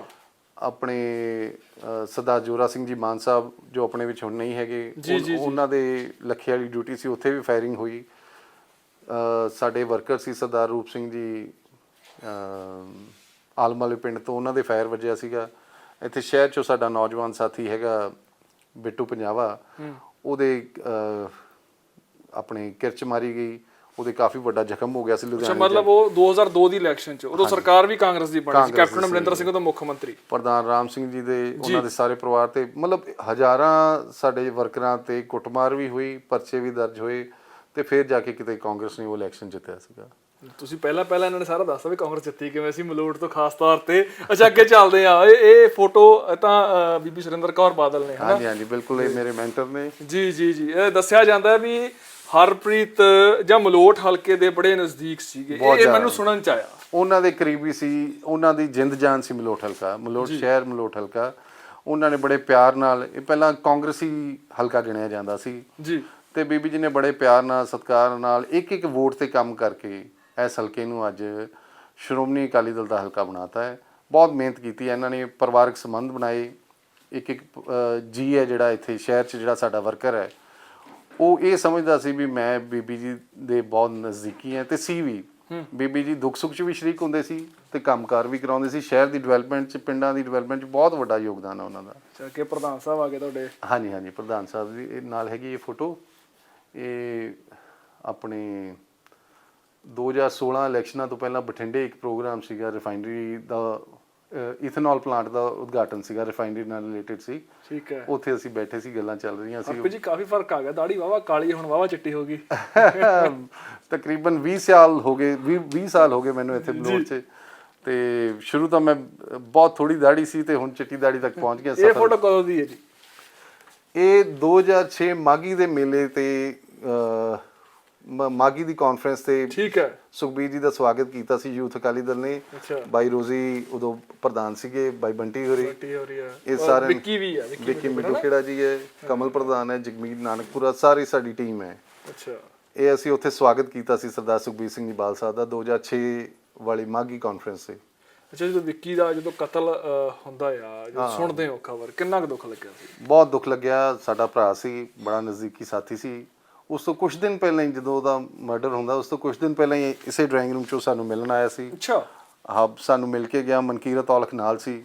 ਮਨਕੀਰਤ ਔਲਖ ਜੀ ਰੁਪਾਣੇ ਆਏ ਸੀ ਇੱਕ ਅਫਸੋਸ ਕਰਨ। ਠੀਕ ਹੈ। ਉਸ ਤੋਂ ਬਾਅਦ ਇਹ ਸਾਰੇ ਇਕੱਠੇ ਹੋ ਕੇ, ਵਿੱਕੀ ਵੀ ਨਾਲ ਸੀ ਤੇ ਇੱਥੇ ਆਏ। ਵਿੱਕੀ ਦੇ ਬੜੇ ਅੱਛੇ ਰਿਲੇਸ਼ਨ ਸੀ ਮਨਕੀਰਤ ਔਲਖ ਜੀ ਨਾਲ, ਤੇ ਸਾਰੇ ਇੱਥੇ ਆਏ। ਲੱਪੀ ਸੀ ਨਾਲ। ਇੱਥੇ ਕਾਫੀ ਦੇਰ ਸਾਡੀ ਵਿਚਾਰਾਂ ਹੁੰਦੀਆਂ ਰਹੀਆਂ ਤੇ ਜਾਂਦਾ ਵਿੱਕੀ ਕਹਿੰਦਾ ਵੀ ਆਪਾਂ ਇੱਕ ਫੋਟੋ ਕਰਾਉਣੀ ਹੈ ਯਾਦਗਾਰੀ। ਤੇ ਇਹ ਨਹੀਂ ਪਤਾ ਸੀ ਵੀ ਉਹ ਲਾਸਟ ਫੋਟੋ ਹੋਊਗੀ ਸਾਡੀ। ਮੈਨੂੰ ਜਦੋਂ ਉਹਨੇ ਕਿਹਾ ਵੀ ਯਾਦਗਾਰੀ ਫੋਟੋ, ਅਸੀਂ ਬਾਹਰ ਜਾ ਰਹੇ ਸੀ, ਫਿਰ ਇੱਕਦਮ ਅਸੀਂ ਰੁਕ ਗਏ ਵੀ ਜਦੋਂ ਉਹਨੇ ਕਿਹਾ ਕਿ ਯਾਦਗਾਰੀ ਫੋਟੋ ਖਿਚਾਉਣੀ ਹੈ। ਪਤਾ ਨਹੀਂ ਕਿਵੇਂ ਉਹਨੇ ਇਹ ਗੱਲ ਕਹੀ ਤੇ ਅਸੀਂ ਫਿਰ ਖਿਚਾਈ, ਪਰ ਬਹੁਤ ਦੁੱਖ ਹੋਇਆ ਜਦੋਂ ਫਿਰ ਇਨਸੀਡੈਂਟ ਸੁਣਿਆ। ਬਿਲਕੁਲ। ਅੱਛਾ, ਸਾਹਮਣੀ ਫੋਟੋ ਦਾ ਜ਼ਰੂਰ ਦੱਸਿਓ, ਇਹ ਕਿੰਨਵਾਂ ਬਰਥਡੇ ਮਨਾ ਰਹੇ? ਕੋਈ ਗੁਰਦਾਸ ਬਾਦਲ ਜੀ ਨਾਲ ਨੇ? ਹਾਂਜੀ, ਇਹ ਅੱਜ ਤੋਂ ਤਕਰੀਬਨ 2 ਸਾਲ ਪਹਿਲਾਂ ਦੀ ਫੋਟੋਗ੍ਰਾਫ ਹੈ। ਅੱਛਾ, ਬਾਦਲ ਸਾਹਿਬ ਦਾ ਜਨਮ ਦਿਨ ਪਿੰਡ ਬਾਦਲ ਮਨਾਇਆ ਗਿਆ ਸੀਗਾ। ਠੀਕ ਹੈ। ਤੇ ਉਦੋਂ 92 ਇਅਰਸ ਦੇ ਬਾਦਲ ਸਾਹਿਬ ਹੋਏ ਸੀਗੇ। 92, ਠੀਕ ਹੈ। ਤੇ ਅਸੀਂ, ਸਾਡਾ ਬਹੁਤ ਸ਼ੁਰੂ ਤੋਂ ਬਾਦਲ ਸਾਹਿਬ ਨਾਲ ਪਿਆਰ ਰਿਹਾ। ਮਲੋਟ ਹਲਕੇ ਦਾ ਜਿਵੇਂ ਬੀਬੀ ਜੀ ਨਾਲ ਸੀ, ਉਵੇਂ ਬਾਦਲ ਸਾਹਿਬ ਨਾਲ ਸੀ। ਤੇ ਅਸੀਂ ਸਾਰੇ ਮਲੋਟ ਹਲਕੇ ਵਾਲੇ ਉੱਥੇ ਇਕੱਠੇ ਹੋ ਕੇ ਗਏ ਸੀ। ਆਰਤੀ ਸਵੀਟਸ ਦੇ ਆ ਕੇਵਲ ਨਾਗਪਾਲ ਜੀ ਤੁਸੀਂ ਦੇਖ ਰਹੇ ਹੋ, ਜੀ ਜੀ ਜੀ, ਇੱਕ ਸਪੈਸ਼ਲ ਕੇਕ ਬਣਾਇਆ ਸੀ ਜਿਹਦੇ 'ਚ ਇੱਕ ਰੋਲ ਕੇਕ ਦੇ ਵਿੱਚ ਹਿਡਨ ਸੀਗਾ। ਅੱਛਾ, ਉਹਨੂੰ ਐ ਉੱਪਰ ਬਾਦਲ ਸਾਹਿਬ ਨੇ ਜਦੋਂ ਇੱਥੋਂ ਪੁੱਲ ਕੀਤਾ ਤਾਂ ਸਾਰੀਆਂ ਪੁਰਾਣੀਆਂ ਫੋਟੋਗ੍ਰਾਫਸ, ਉਹਨਾਂ ਦੀਆਂ ਮੈਮਰੀਜ਼, ਇੱਕ ਮਤਲਬ ਫੋਟੋ ਜਰਨੀ ਸੀਗੀ ਜਿਹੜੀ ਉਹਨਾਂ ਦੇ ਲਈ ਅਸੀਂ ਲੈ ਕੇ ਗਏ। ਬਾਦਲ ਸਾਹਿਬ ਬੜੇ ਖੁਸ਼ ਹੋਏ ਸੀਗੇ। ਅੱਛਾ, ਤੇ ਇਹ ਵਿਕਰਮ ਮਜੀਠੀਆ ਵਾਲੀ ਫੋਟੋ ਉਦੋਂ ਦੀ ਹੈ? ਹਾਂਜੀ, ਇਹ ਸਾਰਾ ਉਹੀ ਫੰਕਸ਼ਨ ਹੈ ਉਦੋਂ। ਅੱਜ ਇਸ ਫੋਟੋ 'ਚ ਕੁਝ ਸਾਥੀ ਸਾਡੇ ਵਿੱਚ ਨਹੀਂ ਹੈਗੇ, ਜਿਵੇਂ ਦਾਸ ਜੀ ਹੁਣ ਆਪਣੇ ਨਾਲ ਨਹੀਂ ਹੈਗੇ, ਜਦਾ ਦਿਆਲ ਸਿੰਘ ਜੀ ਸਾਡੇ ਨਾਲ ਨਹੀਂ ਹੈਗੇ। ਜੀ ਜੀ ਜੀ। ਤੇ ਇੱਕ ਮਤਲਬ ਮੈਮਰੀ ਬਣ ਗਈ ਹੈ, ਤਾਂ ਹੀ ਇਹ ਫਿਰ ਸਾਰਾ ਇੱਕ ਕੋਲਾਜ ਦੇ ਰੂਪ 'ਚ ਇੱਥੇ ਲਗਾਈ ਗਈ ਹੈ। ਜ਼ਰੂਰੀ ਹੈ, ਇਹ ਚੀਜ਼ਾਂ ਤੁਹਾਡੇ ਨਾਲ ਰਹਿੰਦੀਆਂ ਨੇ, ਤੁਹਾਨੂੰ ਤੁਹਾਡਾ ਅਤੀਤ ਯਾਦ ਕਰਾਉਂਦੀਆਂ ਨੇ, ਤੇ ਖਾਸ ਤੌਰ ਤੇ ਉਹ ਪਲ ਯਾਦ ਕਰਾਉਂਦੀਆਂ ਨੇ ਜਿਹੜੀਆਂ ਤੁਹਾਡੀ ਜ਼ਿੰਦਗੀ 'ਚ ਖੁਸ਼ੀ ਭਰ ਕੇ ਗਈਆਂ ਹੋਣ। ਬਿਲਕੁਲ। ਇਸ ਤੋਂ ਅਗਲਾ ਜਨਮ ਦਿਨ ਫਿਰ ਮਨਾ ਨਹੀਂ ਸਕੇ ਸੀ, ਕਰੋਨਾ ਹੋ ਗਿਆ ਸੀਗਾ। ਤੇ ਇਸ ਵਾਰ ਫਿਰ ਗੁਰਪੁਰਬ ਸੀਗਾ ਗੁਰੂ ਸਾਹਿਬ ਦਾ, ਉਦੋਂ ਸ਼ਹੀਦੀ ਗੁਰਪੁਰਬ ਸੀਗਾ, ਇਸ ਵਾਰੀ ਵੀ ਨਹੀਂ ਕਰ ਸਕੇ ਸੀ। ਇਹ ਮਤਲਬ 92nd ਬਰਥਡੇ ਮਨਾਇਆ ਸੀ ਸਾਰਿਆਂ ਨੇ। ਠੀਕ ਹੈ, ਯਾਨੀ ਕਿ ਹੁਣ ਅਸੀਂ ਮੰਨ ਲਈਏ ਵੀ ਬਾਦਲ ਸਾਹਿਬ 94 ਸਾਲ ਦੇ ਹੋ ਗਏ ਨੇ, 2 ਸਾਲ ਪੁਰਾਣੇ ਆ। 2 ਸਾਲ ਪੁਰਾਣੇ। ਆ ਜਾਓ ਹਰਪ੍ਰੀਤ ਜੀ, ਬੈਠ ਕੇ ਗੱਲ ਕਰਾਂਗੇ। ਅਗਲੇ ਆ ਜਿਹੜਾ ਪੜਾਅ ਆ ਉਹ ਬੈਠ ਕੇ ਕਰਦੇ ਆ। ਸੋ ਅਗਲਾ ਪਾਰਟ ਹੁਣ ਆਪਣਾ ਸਿਆਸੀ ਚੀਰਫਾੜ ਹੈ, ਕਿਉਂਕਿ ਜ਼ਰੂਰੀ ਆ ਸਿਆਸਤ ਜਿਹੜੀ ਕਿ ਤੁਸੀਂ ਵੀ ਕਰਨੀ ਆ, ਜਾਂ ਸਿਆਸਤ ਨੂੰ ਲੈ ਕੇ ਵੋਟਾਂ ਵੀ ਮੰਗਣੀਆਂ ਨੇ, ਤੇ ਸਾਡੇ ਉਹ ਫਰਜ਼ ਬਣਦਾ ਵੀ ਸਵਾਲ ਹੁਣ ਕੌੜੇ ਜਿਹੇ ਪੁੱਛੀਏ। ਕੋਈ ਗੱਲ ਨਹੀਂ। ਸੋ ਹਰਪ੍ਰੀਤ ਨੂੰ ਪਹਿਲਾ ਸਵਾਲ ਇਹ ਹੈ ਕਿ ਜੇ ਇੰਨਾ ਪਿਆਰ ਸੀ ਮਲੋਟ ਨਾਲ, 2017 ਦੀ ਇਲੈਕਸ਼ਨ ਪੁੱਛੋ ਜਾ ਕੇ ਕਿਉਂ ਲੜੀ? 2017 ਦੀ ਇਲੈਕਸ਼ਨ ਪੁੱਛੋ ਜਾ ਕੇ ਮੈਂ ਲੜੀ, ਬੜੇ ਮੌਕੇ ਤੇ ਡਿਸੀਜਨ ਹੋਇਆ ਸੀਗਾ। ਆਲਮੋਸਟ ਮੈਨੂੰ ਲੱਗਦਾ December 22 ਸੀ। ਉਸ ਤੋਂ ਲਗਭਗ 4 ਫਰਵਰੀ ਦਾ ਇਲੈਕਸ਼ਨ ਸੀਗਾ। ਤੇ ਉਦੋਂ ਪਾਰਟੀ ਦਾ ਫੈਸਲਾ ਸੀਗਾ, ਕਾਫੀ ਸੀਟਾਂ ਦੀ ਰੱਦੋ ਬਦਲ ਪ੍ਰਧਾਨ ਸਰਦਾਰ ਸੁਖਬੀਰ ਸਿੰਘ ਜੀ ਬਾਦਲ ਸਾਹਿਬ ਨੇ ਕੀਤੀ ਸੀਗੀਆਂ। ਉਹ ਇੱਕ ਉਹਨਾਂ ਦੀ ਜਿਵੇਂ ਵੀ ਉਹਨਾਂ ਦੀ ਸੋਚ ਬਣੀ ਸੀ ਵੀ ਸਾਰੇ ਉਹਨਾਂ ਨੇ ਕੈਂਡੀਡੇਟਸ ਜਿਹੜੇ ਆਪਦੇ ਹਲਕਿਆਂ 'ਚ ਬੈਠੇ ਸੀ ਉਹਨਾਂ ਨੂੰ ਨਵੇਂ ਸਟੇਸ਼ਨਸ 'ਤੇ ਭੇਜਿਆ ਗਿਆ, ਤੇ ਪਾਰਟੀ ਦਾ ਹੁਕਮ ਮੰਨਦੇ ਹੋਏ ਮੈਨੂੰ ਜਾਣਾ ਪਿਆ। ਪਰ ਦਿਲੋਂ ਮੈਂ ਜਾਣਾ ਨਹੀਂ ਚਾਹੁੰਦਾ ਸੀਗਾ, ਪਰ ਪਾਰਟੀ ਦਾ ਹੁਕਮ ਸਿਰ ਮੱਥੇ, ਜੋ ਵੀ ਪਾਰਟੀ ਫੈਸਲਾ ਕਰਦੀ ਹੈ ਉਹਨੂੰ ਅਸੀਂ ਹਮੇਸ਼ਾ ਮੰਨਦੇ ਆਏ ਹਾਂ। ਇੱਥੇ ਜਦੋਂ ਮੈਂ ਇੱਥੋਂ ਸ਼ਿਫਟ ਕੀਤਾ ਪੁੱਛੋ, ਬੜੀ ਇਮੋਸ਼ਨਲ ਮੂਮੈਂਟ ਸੀ ਮੇਰੇ ਲਈ ਵੀ, ਹਲਕੇ ਵਾਲਿਆਂ ਲਈ ਵੀ। ਤੇ ਬਹੁਤ ਪਿਆਰ ਮੈਨੂੰ ਇੱਥੇ ਹਲਕੇ 'ਚ ਜਾਣ ਵੇਲੇ ਵੀ ਬਹੁਤ ਪਿਆਰ ਮਿਲਿਆ ਮੈਨੂੰ। ਇੱਥੋਂ ਸਾਰੀ ਟੀਮ ਸਾਡੀ ਇੱਕ ਕਾਰਾਂ ਦਾ ਕਾਫਲਾ ਬਣਾ ਕੇ ਪੁੱਛੋ ਛੱਡ ਕੇ ਆਈ। ਉੱਥੇ ਅਸੀਂ ਪਾਠ ਰਖਾਇਆ ਹੋਇਆ ਸੀ ਗੁਰਦੁਆਰਾ ਲੱਖੀ ਜੰਗਲ ਸਾਹਿਬ 'ਚ। ਉੱਥੇ ਸਾਰੀ ਟੀਮ ਸਵੇਰੇ ਇੱਥੋਂ ਚੱਲੀ ਤੇ ਮੈਨੂੰ ਛੱਡ ਕੇ ਆਈ। ਉੱਥੇ ਵੀ ਕਾਫੀ ਇਮੋਸ਼ਨਲ, ਬੜੇ ਸੀਨੀਅਰ ਵਰਕਰ ਵੀ ਸਾਡੇ ਇਮੋਸ਼ਨਲ ਅੱਖਾਂ ਭਰਦੇ ਨਜ਼ਰ ਆਏ। ਤੇ ਉਦੋਂ ਐਕਚੁਅਲੀ ਤਾਂ ਉਦੋਂ ਹੀ ਰਿਅਲਾਈਜ਼ ਹੋਇਆ ਵੀ ਕਿੰਨਾ ਪਿਆਰ ਸੀਗਾ। ਵਿਚਰਦੇ ਹੋਏ ਉਹਨਾਂ ਰਿਅਲਾਈਜ਼ ਨਹੀਂ ਹੋਇਆ, ਪਰ ਜਦੋਂ ਇੱਕ ਵਿਛੋੜਾ ਕਹਿ ਲਈਏ, ਜੋ ਵਿਛੋੜਾ ਪਿਆ ਉਦੋਂ ਜ਼ਿਆਦਾ ਮਹਿਸੂਸ ਹੋਇਆ। ਪਰ ਤੁਹਾਨੂੰ ਇਹ ਨਹੀਂ ਲੱਗਿਆ ਵੀ ਜਦੋਂ ਇਹ ਫੈਸਲਾ ਤੁਹਾਨੂੰ ਸੁਣਾਇਆ ਗਿਆ, ਤੁਹਾਨੂੰ ਇਹ ਨਹੀਂ ਲੱਗਿਆ ਫੈਸਲਾ ਗਲਤ ਹੈ, ਕਿਤੇ ਨੁਕਸਾਨ ਨਾ ਹੋ ਜੇ? ਉਹ ਹੋਇਆ ਵੀ? ਦੇਖੋ, ਮਹਿਸੂਸ ਬਹੁਤ ਹੋਇਆ। ਮੈਨੂੰ ਫੈਸਲਾ ਮੰਨਣ 'ਚ ਸਮਾਂ ਵੀ ਲੱਗ ਗਿਆ, ਕੋਈ 4-5 ਦਿਨ ਤਾਂ ਮੈਂ ਇਹਨੂੰ ਐਬਜ਼ੌਰਬ ਕਰਨ 'ਚ ਹੀ ਲੱਗ ਗਏ। ਅੱਛਾ, ਪ੍ਰਧਾਨ ਸਾਹਿਬ ਨੇ ਮਨਾਇਆ ਕਿਵੇਂ? ਚਲੋ ਹੁਣ ਇਹ ਦੱਸੋ। ਪ੍ਰਧਾਨ ਸਾਹਿਬ ਦੇਖੋ, ਅਸੀਂ ਆਹ ਜਿਹੜੀ ਫੋਟੋ ਤੁਸੀਂ ਦੇਖ ਰਹੇ ਹੋ ਜੀ, ਇਹ ਟਿਕਟ ਅਨਾਉਂਸਮੈਂਟ ਤੋਂ ਬਾਅਦ ਇਹ ਅਸੀਂ ਉੱਥੇ ਪਹਿਲੀ ਵਾਰੀ ਇਕੱਠੇ ਹੋਏ ਸੀਗੇ ਬਠਿੰਡਾ ਰਿਫਾਈਨਰੀ ਦਾ ਜਦੋਂ ਉਦਘਾਟਨ ਹੋਇਆ। ਉੱਥੇ ਸਟੇਜ ਤੇ ਸਾਡੀ ਗੱਲਬਾਤ ਹੋਈ। ਪ੍ਰਧਾਨ ਜੀ ਨੇ ਹੁਣ ਸਾਰੀਆਂ ਗੱਲਾਂ ਮੈਂ ਦੱਸ ਵੀ ਨਹੀਂ ਸਕਦਾ, ਪਰ ਬੜਾ ਉਹਨਾਂ ਨੇ ਇੱਕ ਵੱਡੇ ਭਰਾ ਵਾਂਗੂ ਮੈਨੂੰ ਸਮਝਾਇਆ ਵੀ ਪਾਰਟੀ ਦਾ ਫੈਸਲਾ ਹੈ ਵੀ ਆਪਾਂ ਨੂੰ ਕਬੂਲ ਵੀ ਕਰਨਾ ਚਾਹੀਦਾ ਹੈ ਤੇ ਵੀ ਪਾਰਟੀ ਦੇ ਹਿੱਤ 'ਚ ਵੀ ਹੈ, ਤੇ ਮੈਨੂੰ ਵੀ ਸਮਝਾਇਆ ਵੀ ਤੁਹਾਡੇ ਵੀ ਹਿੱਤ 'ਚ ਹੈ ਵੀ ਆਪਾਂ ਨੂੰ ਇਹ ਫੈਸਲਾ ਕਰਨਾ ਪਿਆ ਤੇ ਇਹਨੂੰ ਮੰਨਣਾ ਚਾਹੀਦਾ। ਤੇ ਉਹਨਾਂ ਨੇ ਮੈਨੂੰ ਭਰੋਸਾ ਵੀ ਦਿਵਾਇਆ ਵੀ ਆਪਾਂ ਇਲੈਕਸ਼ਨ ਚੜ੍ਹਦੀ ਕਲਾ 'ਚ ਲੜਾਂਗੇ ਵੀ ਤੇ ਜਿੱਤਾਂਗੇ ਵੀ, ਕਿਉਂਕਿ ਮੇਰੇ ਲਈ ਤਾਂ ਉਹ ਹਲਕਾ ਬਿਲਕੁਲ ਨਵਾਂ ਸੀਗਾ। ਮੈਂ ਕਿਸੇ ਨੂੰ ਜਾਣਦਾ ਨਹੀਂ ਸੀ, ਕਦੇ ਗਿਆ ਨਹੀਂ ਸੀ ਜੀ। ਤੇ ਇਹ ਤਾਂ ਪਾਰਟੀ ਨੇ ਹੀ ਮੇਰੀ ਉੱਥੇ ਮਦਦ ਕੀਤੀ। ਬੀਬਾ ਜੀ ਉੱਥੇ ਹਰਸਿਮਰਤ ਕੌਰ ਜੀ ਬਾਦਲ ਨੇ ਸਾਰੀ ਕਮਾਂਡ ਸਾਂਭੀ, ਅਗਵਾਈ ਕੀਤੀ, ਤੇ ਉਹਨਾਂ ਨੇ ਹੀ ਸਾਰਾ ਇਲੈਕਸ਼ਨ ਜਿਹੜਾ ਹੈਗਾ ਆਪ ਲੜਿਆ। ਤੇ ਬੜਾ ਵਧੀਆ ਇਲੈਕਸ਼ਨ, ਉੱਥੇ ਵੀ ਬਹੁਤ ਪਿਆਰ ਮਿਲਿਆ, ਸੰਗਤ ਨੇ ਸਹਿਯੋਗ ਦਿੱਤਾ। ਤੇ ਮੈਨੂੰ ਮਤਲਬ ਵੀ ਮੈਂ ਇਹਨੂੰ ਨੁਕਸਾਨ ਨਹੀਂ ਗਿਣਦਾ ਉੱਥੇ ਜਾਣ ਨੂੰ। ਮੇਰਾ ਪਰਿਵਾਰ ਹੋਰ ਵਧਿਆ, ਮੇਰੇ ਹੋਰ ਉੱਥੇ ਲਿੰਕ ਵੀ ਬਣੇ। ਪਰ ਹਰਪ੍ਰੀਤ ਜੀ, ਵਿੱਚੋਂ ਗੱਲ ਇਹ ਨਿਕਲੀ ਸੀ ਕਿ ਹਰਪ੍ਰੀਤ ਦਾ ਸਿਆਸੀ ਮਰਡਰ ਕਰਨ ਦੀ ਕੋਸ਼ਿਸ਼ ਕੀਤੀ ਜਾ ਰਹੀ ਹੈ। ਚਲੋ, ਜਿਹੜੇ ਕੁਝ ਲੋਕ ਇਹ ਵੀ ਸਮਝਦੇ ਹੈ, ਪਰ ਮੈਂ ਇਸ ਗੱਲ ਨਾਲ ਸਹਿਮਤ ਨਹੀਂ। ਪਾਰਟੀ ਕਦੇ ਵੀ ਆਪਦੇ ਜਿਹੜੇ ਲਾ ਲਓ ਵੀ ਆਗੂਆਂ ਦਾ ਸਿਆਸੀ ਮਰਡਰ ਨਹੀਂ ਕਰਦੀ, ਪਾਰਟੀ ਨਰਚਰ ਕਰਦੀ ਹੈ। ਮੈਂ ਮੈਂ ਤੁਹਾਨੂੰ ਜੇ ਗੱਲ ਸ਼ੁਰੂ ਕਰਾਂ 2002 ਤੋਂ, ਉਦੋਂ ਆਲਮੋਸਟ ਮੈਂ ਡਿਗਰੀ ਹਜੇ ਖਤਮ ਕਰਕੇ ਆਇਆ ਸੀ ਆਪਦੀ ਇੰਜੀਨੀਅਰਿੰਗ ਦੀ। ਠੀਕ ਹੈ। ਤੇ ਏਜ ਵੀ ਮੇਰੀ ਘੱਟ ਸੀ, ਅਜੇ 25 ਇਅਰਸ ਨਹੀਂ ਸੀਗੀ, ਮੈਂ ਇਲੈਕਸ਼ਨ ਨਹੀਂ ਲੜ ਸਕਦਾ ਸੀਗਾ। ਤੇ ਸ਼ਾਇਦ ਫਾਦਰ ਸਾਹਿਬ ਜਿਉਂਦੇ ਹੁੰਦੇ ਮੈਂ ਕਦੇ ਲੜਦਾ ਵੀ ਨਾ। ਬਿਲਕੁਲ। ਪਰ ਮੈਨੂੰ ਬਾਲ ਸਾਹਿਬ ਨੇ ਤੇ ਬੀਬੀ ਜੀ ਨੇ ਇੰਨਾ ਪਿਆਰ ਦਿੱਤਾ ਤੇ ਇੰਨਾ ਮੈਨੂੰ ਇੱਕ ਬੱਚੇ ਵਾਂਗੂ, ਕਿਉਂਕਿ ਸਿਆਸੀ ਮੇਰਾ ਕੋਈ ਟੱਚ ਹੀ ਹੈ ਨਹੀਂ ਸੀ। ਫਾਦਰ ਸਾਹਿਬ ਜ਼ਰੂਰ ਸਿਆਸਤ 'ਚ ਸੀ, ਪਰ ਅਸੀਂ ਸ਼ੁਰੂ ਤੋਂ ਚੰਡੀਗੜ੍ਹ ਰਹੇ ਸੀਗੇ ਤੇ ਉੱਥੇ ਹੀ ਪੜ੍ਹਦੇ ਸੀਗੇ। ਸਾਡਾ ਸਿਆਸਤ ਨਾਲ ਕੋਈ ਲੈਣਾ ਦੇਣਾ ਨਹੀਂ ਸੀਗਾ। ਤੇ ਇਹ ਇੱਕ ਬੱਚੇ ਨੂੰ ਜਿਵੇਂ ਤੁਰਨਾ ਸਿਖਾਈਦਾ ਹੈ, ਉਵੇਂ ਵੱਡੇ ਬਾਲ ਸਾਹਿਬ ਨੇ ਤੇ ਬੀਬੀ ਜੀ ਨੇ ਮੈਨੂੰ ਤੁਰਨਾ ਸਿਖਾਇਆ, ਇੱਕ ਇੱਕ ਗੱਲ ਸਿਖਾਈ। 2 ਸਾਲ ਤਾਂ ਪਹਿਲੇ 2 ਸਾਲ ਤਾਂ ਮੈਂ ਕਿਸੇ ਸਟੇਜ ਤੇ ਬੋਲ ਵੀ ਨਹੀਂ ਸਕਦਾ ਸੀਗਾ। ਤੇ 2 ਸਾਲ ਬਾਅਦ ਵੱਡੇ ਬਾਲ ਸਾਹਿਬ ਮੈਨੂੰ ਕਹਿੰਦੇ ਹੁਣ ਤਾਂ ਬਹੁਤ ਟਾਈਮ ਹੋ ਗਿਆ, ਹੁਣ ਬੋਲਿਆ ਕਰ। ਤੇ ਪਹਿਲਾਂ ਉਹਨਾਂ ਨੇ 2 ਪਿੰਡਾਂ ਦੀਆਂ ਸਟੇਜਾਂ ਤੇ ਮੇਰੇ ਨਾਲ ਇਹ ਮਤਲਬ ਸਟੇਜ ਸੈਕਟਰੀ ਤੋਂ ਬੁਲਵਾਇਆ ਵੀ ਇਹ ਹਰਪ੍ਰੀਤ ਬੋਲੂਗਾ, ਤੇ ਮੈਂ ਇਹਨਾਂ ਤੋਂ ਮਾਫੀ ਮੰਗੀ ਵੀ ਨਹੀਂ, ਮੈਂ ਹਜੇ ਨਹੀਂ ਬੋਲ ਸਕਦਾ। ਅੱਛਾ, ਉਦੋਂ ਬੋਲੇ ਨਹੀਂ? 2 ਸਾਲ ਮੈਂ ਬਿਲਕੁਲ ਨਹੀਂ ਬੋਲਦਾ ਸੀਗਾ। ਫਿਰ ਇੱਕ ਦਿਨ ਬਾਲ ਸਾਹਿਬ ਨੇ, ਮਾਘੀ ਦੀ ਕਾਨਫਰੰਸ ਸੀ, ਮੇਰੇ ਯਾਦ ਹੈ ਡੀਸੀ ਦਫ਼ਤਰ ਦੇ ਨਾਲ ਪੰਡਾਲ ਲੱਗਿਆ ਸੀ ਸਾਡਾ, ਤੇ ਮਾਘੀ ਦੀ ਕਾਨਫਰੰਸ ਜਿਵੇਂ ਤੁਸੀਂ ਜਾਣਦੇ ਹੋ ਬਹੁਤ ਵੱਡਾ ਇਕੱਠ ਹੁੰਦਾ ਹੈ। ਤੇ ਉੱਥੇ ਬਾਲ ਸਾਹਿਬ ਨੇ ਮੇਰਾ ਪ੍ਰਧਾਨ, ਆਪਣੇ ਜ਼ਿਲ੍ਹਾ ਪ੍ਰਧਾਨ ਸੀਗੇ ਸਰਦਾਰ ਮਨਜੀਤ ਸਿੰਘ ਜੀ ਬਰਕੰਦੀ ਸਾਹਿਬ ਜੀ, ਉਹਨਾਂ ਤੋਂ ਮੇਰਾ ਨਾਮ ਸਟੇਜ ਤੇ ਅਨਾਉਂਸ ਕਰਾਤਾ ਵੀ ਇੱਥੇ ਬੋਲਣਗੇ। ਜਿਹੜਾ ਬੰਦਾ 10 ਬੰਦਿਆਂ 'ਚ ਨਹੀਂ ਕਦੇ ਬੋਲਿਆ ਸੀ, ਉਹਨੂੰ ਇੱਕਦਮ, ਉਹ ਇਕੱਠ ਬਹੁਤ ਵੱਡਾ ਹੁੰਦਾ, ਬਹੁਤ ਵੱਡਾ ਇਕੱਠ ਸੀਗਾ। ਤਕਰੀਬਨ 10-15 ਹਜ਼ਾਰ ਦੀ ਗੈਦਰਿੰਗ ਹੋਣੀ ਹੈ ਮੈਨੂੰ ਲੱਗਦਾ, ਮੈਨੂੰ ਐਗਜ਼ੈਕਟਲੀ ਯਾਦ ਵੀ ਨਹੀਂ। ਪਰ ਮੈਂ ਬਰਕੰਦੀ ਸਾਹਿਬ ਨੂੰ ਬੇਨਤੀ ਕੀਤੀ ਵੀ ਮੈਂ ਤਾਂ ਕਦੇ 10 ਬੰਦਿਆਂ 'ਚ ਨਹੀਂ ਬੋਲਿਆ, ਮੈਨੂੰ ਕਿੱਥੇ ਤੁਸੀਂ ਫਸਾਤਾ। ਤੇ ਬਰਕੰਦੀ ਸਾਹਿਬ ਨੇ ਮੈਨੂੰ ਧੱਕੇ ਨਾਲ ਹੀ ਕਹਿੰਦੇ ਜੋ ਬਾਲ ਸਾਹਿਬ ਕਹੀ ਜਾਂਦੇ, ਕਿਵੇਂ ਨਹੀਂ ਬੋਲਦਾ, ਬੋਲ। ਤੇ ਮੈਨੂੰ ਪਤਾ ਹੈ ਵੀ ਮੈਂ ਉਹ 2 ਮਿੰਟ ਬੋਲਿਆ ਸੀਗਾ, ਕਿਵੇਂ ਬੋਲਿਆ, ਕੀ ਬੋਲੇ ਸੀ, ਯਾਦ ਆ ਹੁਣ ਉਦੋਂ? ਹਾਂ, ਮੇਰੇ ਬਿਲਕੁਲ ਯਾਦ ਹੈ। ਮੈਂ ਪਹਿਲਾਂ ਤਾਂ ਸਾਰਿਆਂ ਦਾ, ਬਾਲ ਸਾਹਿਬ ਦਾ ਧੰਨਵਾਦ ਕੀਤਾ, ਸਾਰਿਆਂ ਦਾ, ਸੰਗਤ ਦਾ ਧੰਨਵਾਦ ਕੀਤਾ। ਫਿਰ ਮੈਂ ਵਧਾਈ, ਮਤਲਬ ਉਸ ਤੋਂ ਬਾਅਦ ਕੁਦਰਤੀ ਸਾਹਮਣੇ ਇੱਕ MLA ਸਾਹਿਬ ਆਪਦਾ ਕਾਫਲਾ ਲੈ ਕੇ ਆ ਰਹੇ ਸੀਗੇ। ਅੱਛਾ। ਮੈਂ ਉਹਨਾਂ ਦਾ ਨਾਂ ਲੈਤਾ, ਉਹਨਾਂ ਦਾ ਧੰਨਵਾਦ ਕਰਤਾ ਵੀ ਤੁਸੀਂ ਕਾਫਲਾ ਲੈ ਕੇ ਆਏ ਹੋ। ਠੀਕ ਹੈ। ਤੇ ਉਦੋਂ ਬਾਅਦ ਮੈਂ ਬਸ ਵਾਹਿਗੁਰੂ ਜੀ ਕਾ ਖਾਲਸਾ ਵਾਹਿਗੁਰੂ ਜੀ ਕੀ ਫਤਿਹ, ਬਚਾਅ ਹੋ ਗਿਆ, ਸਾਹਮਣੇ ਕੋਈ MLA ਆ ਰਿਹਾ ਸੀਗਾ। ਬਸ ਮੈਂ 2 ਗੱਲਾਂ ਕਰਕੇ ਬੈਠ ਗਿਆ ਸੀ, ਉਹਨਾਂ ਦਾ ਮੈਂ ਨਾਂ ਲੈਤਾ ਤੇ ਧੰਨਵਾਦ ਕਰਕੇ ਮੈਂ ਬਹਿ ਗਿਆ। ਮੈਨੂੰ ਯਾਦ ਆ ਵੀ ਮੈਂ ਸਿਰਫ 2 ਲਾਈਨਾਂ ਬੋਲੀਆਂ ਸੀ, ਪਰ ਇਹਨੇ ਨਾਲ ਇਹ ਹੋ ਗਿਆ ਵੀ ਚਲੋ ਮੇਰੀ ਇਨੀਸ਼ੀਏਸ਼ਨ ਹੋ ਗਈ। ਉਸ ਤੋਂ ਬਾਅਦ ਫਿਰ ਮੈਂ ਹੌਲੀ ਹੌਲੀ ਬੋਲਣਾ ਸਿੱਖ ਗਿਆ। ਤੇ ਬਾਈ ਦਾ ਟਾਈਮ ਮੈਂ ਪਹਿਲਾ ਇਲੈਕਸ਼ਨ ਲੜਿਆ 2007 ਚ, ਫਿਰ ਬਾਲ ਸਾਹਿਬ ਨੇ ਮੈਨੂੰ ਸਟੇਜ ਤੇ ਕੰਪਲੀਮੈਂਟ ਦਿੱਤਾ ਸੀ, ਇੱਥੇ ਗਾਂਧੀ ਚੌਂਕ 'ਚ ਸਾਡਾ ਫੰਕਸ਼ਨ ਸੀ ਜੀ। ਕਹਿੰਦੇ ਪਹਿਲਾਂ ਤਾਂ ਬੋਲਦਾ ਨਹੀਂ ਸੀ, ਉਹਨੇ ਰੇਟਰ ਬਣ ਗਿਆ। ਕੀ ਬਾਤ ਹੈ। ਬਹੁਤ ਖੁਸ਼ੀ ਹੋਈ ਮਤਲਬ ਜਦੋਂ ਬਾਲ ਸਾਹਿਬ ਨੇ ਇੰਨੀ ਗੱਲ ਆਖੀ। ਤੇ ਮੈਨੂੰ ਬੀਬੀ ਜੀ ਨੇ ਕੁਛ ਦੇਰ ਮਨਪ੍ਰੀਤ ਬਾਦਲ ਜੀ ਨਾਲ ਵੀ ਕੰਮ ਕਰਨ ਲਈ ਕਿਹਾ, ਉੱਥੇ ਵੀ ਭੇਜਿਆ, ਉਹਨਾਂ ਤੋਂ ਵੀ ਟ੍ਰੇਨਿੰਗ ਦਵਾਈ, ਦਾਸ ਜੀ ਕੋਲ ਵੀ ਭੇਜਿਆ, ਦਾਸ ਜੀ ਨਾਲ ਵੀ ਮੈਂ ਸਮਾਂ ਲਗਾਇਆ, ਤੇ ਸੁਖਬੀਰ ਜੀ ਨਾਲ ਤਾਂ ਲਗਾਤਾਰ ਚੱਲ ਹੀ ਰਿਹਾ ਸੀਗਾ। ਤਾਂ ਮੈਨੂੰ ਸਾਰੇ ਬਾਦਲ ਪਰਿਵਾਰ ਨਾਲ ਕੰਮ ਕਰਨ ਦਾ ਮੌਕਾ ਮਿਲਿਆ। ਬੀਬਾ ਜੀ ਨਾਲ ਮੌਕਾ ਨਹੀਂ ਮਿਲਿਆ ਸੀ, ਉਹ ਵੀ ਪੁੱਛੋ, ਜਦੋਂ 2017 ਚ ਗਿਆ ਤਾਂ ਉਹਨਾਂ ਨਾਲ ਵੀ ਕੰਮ ਕਰਨਾ।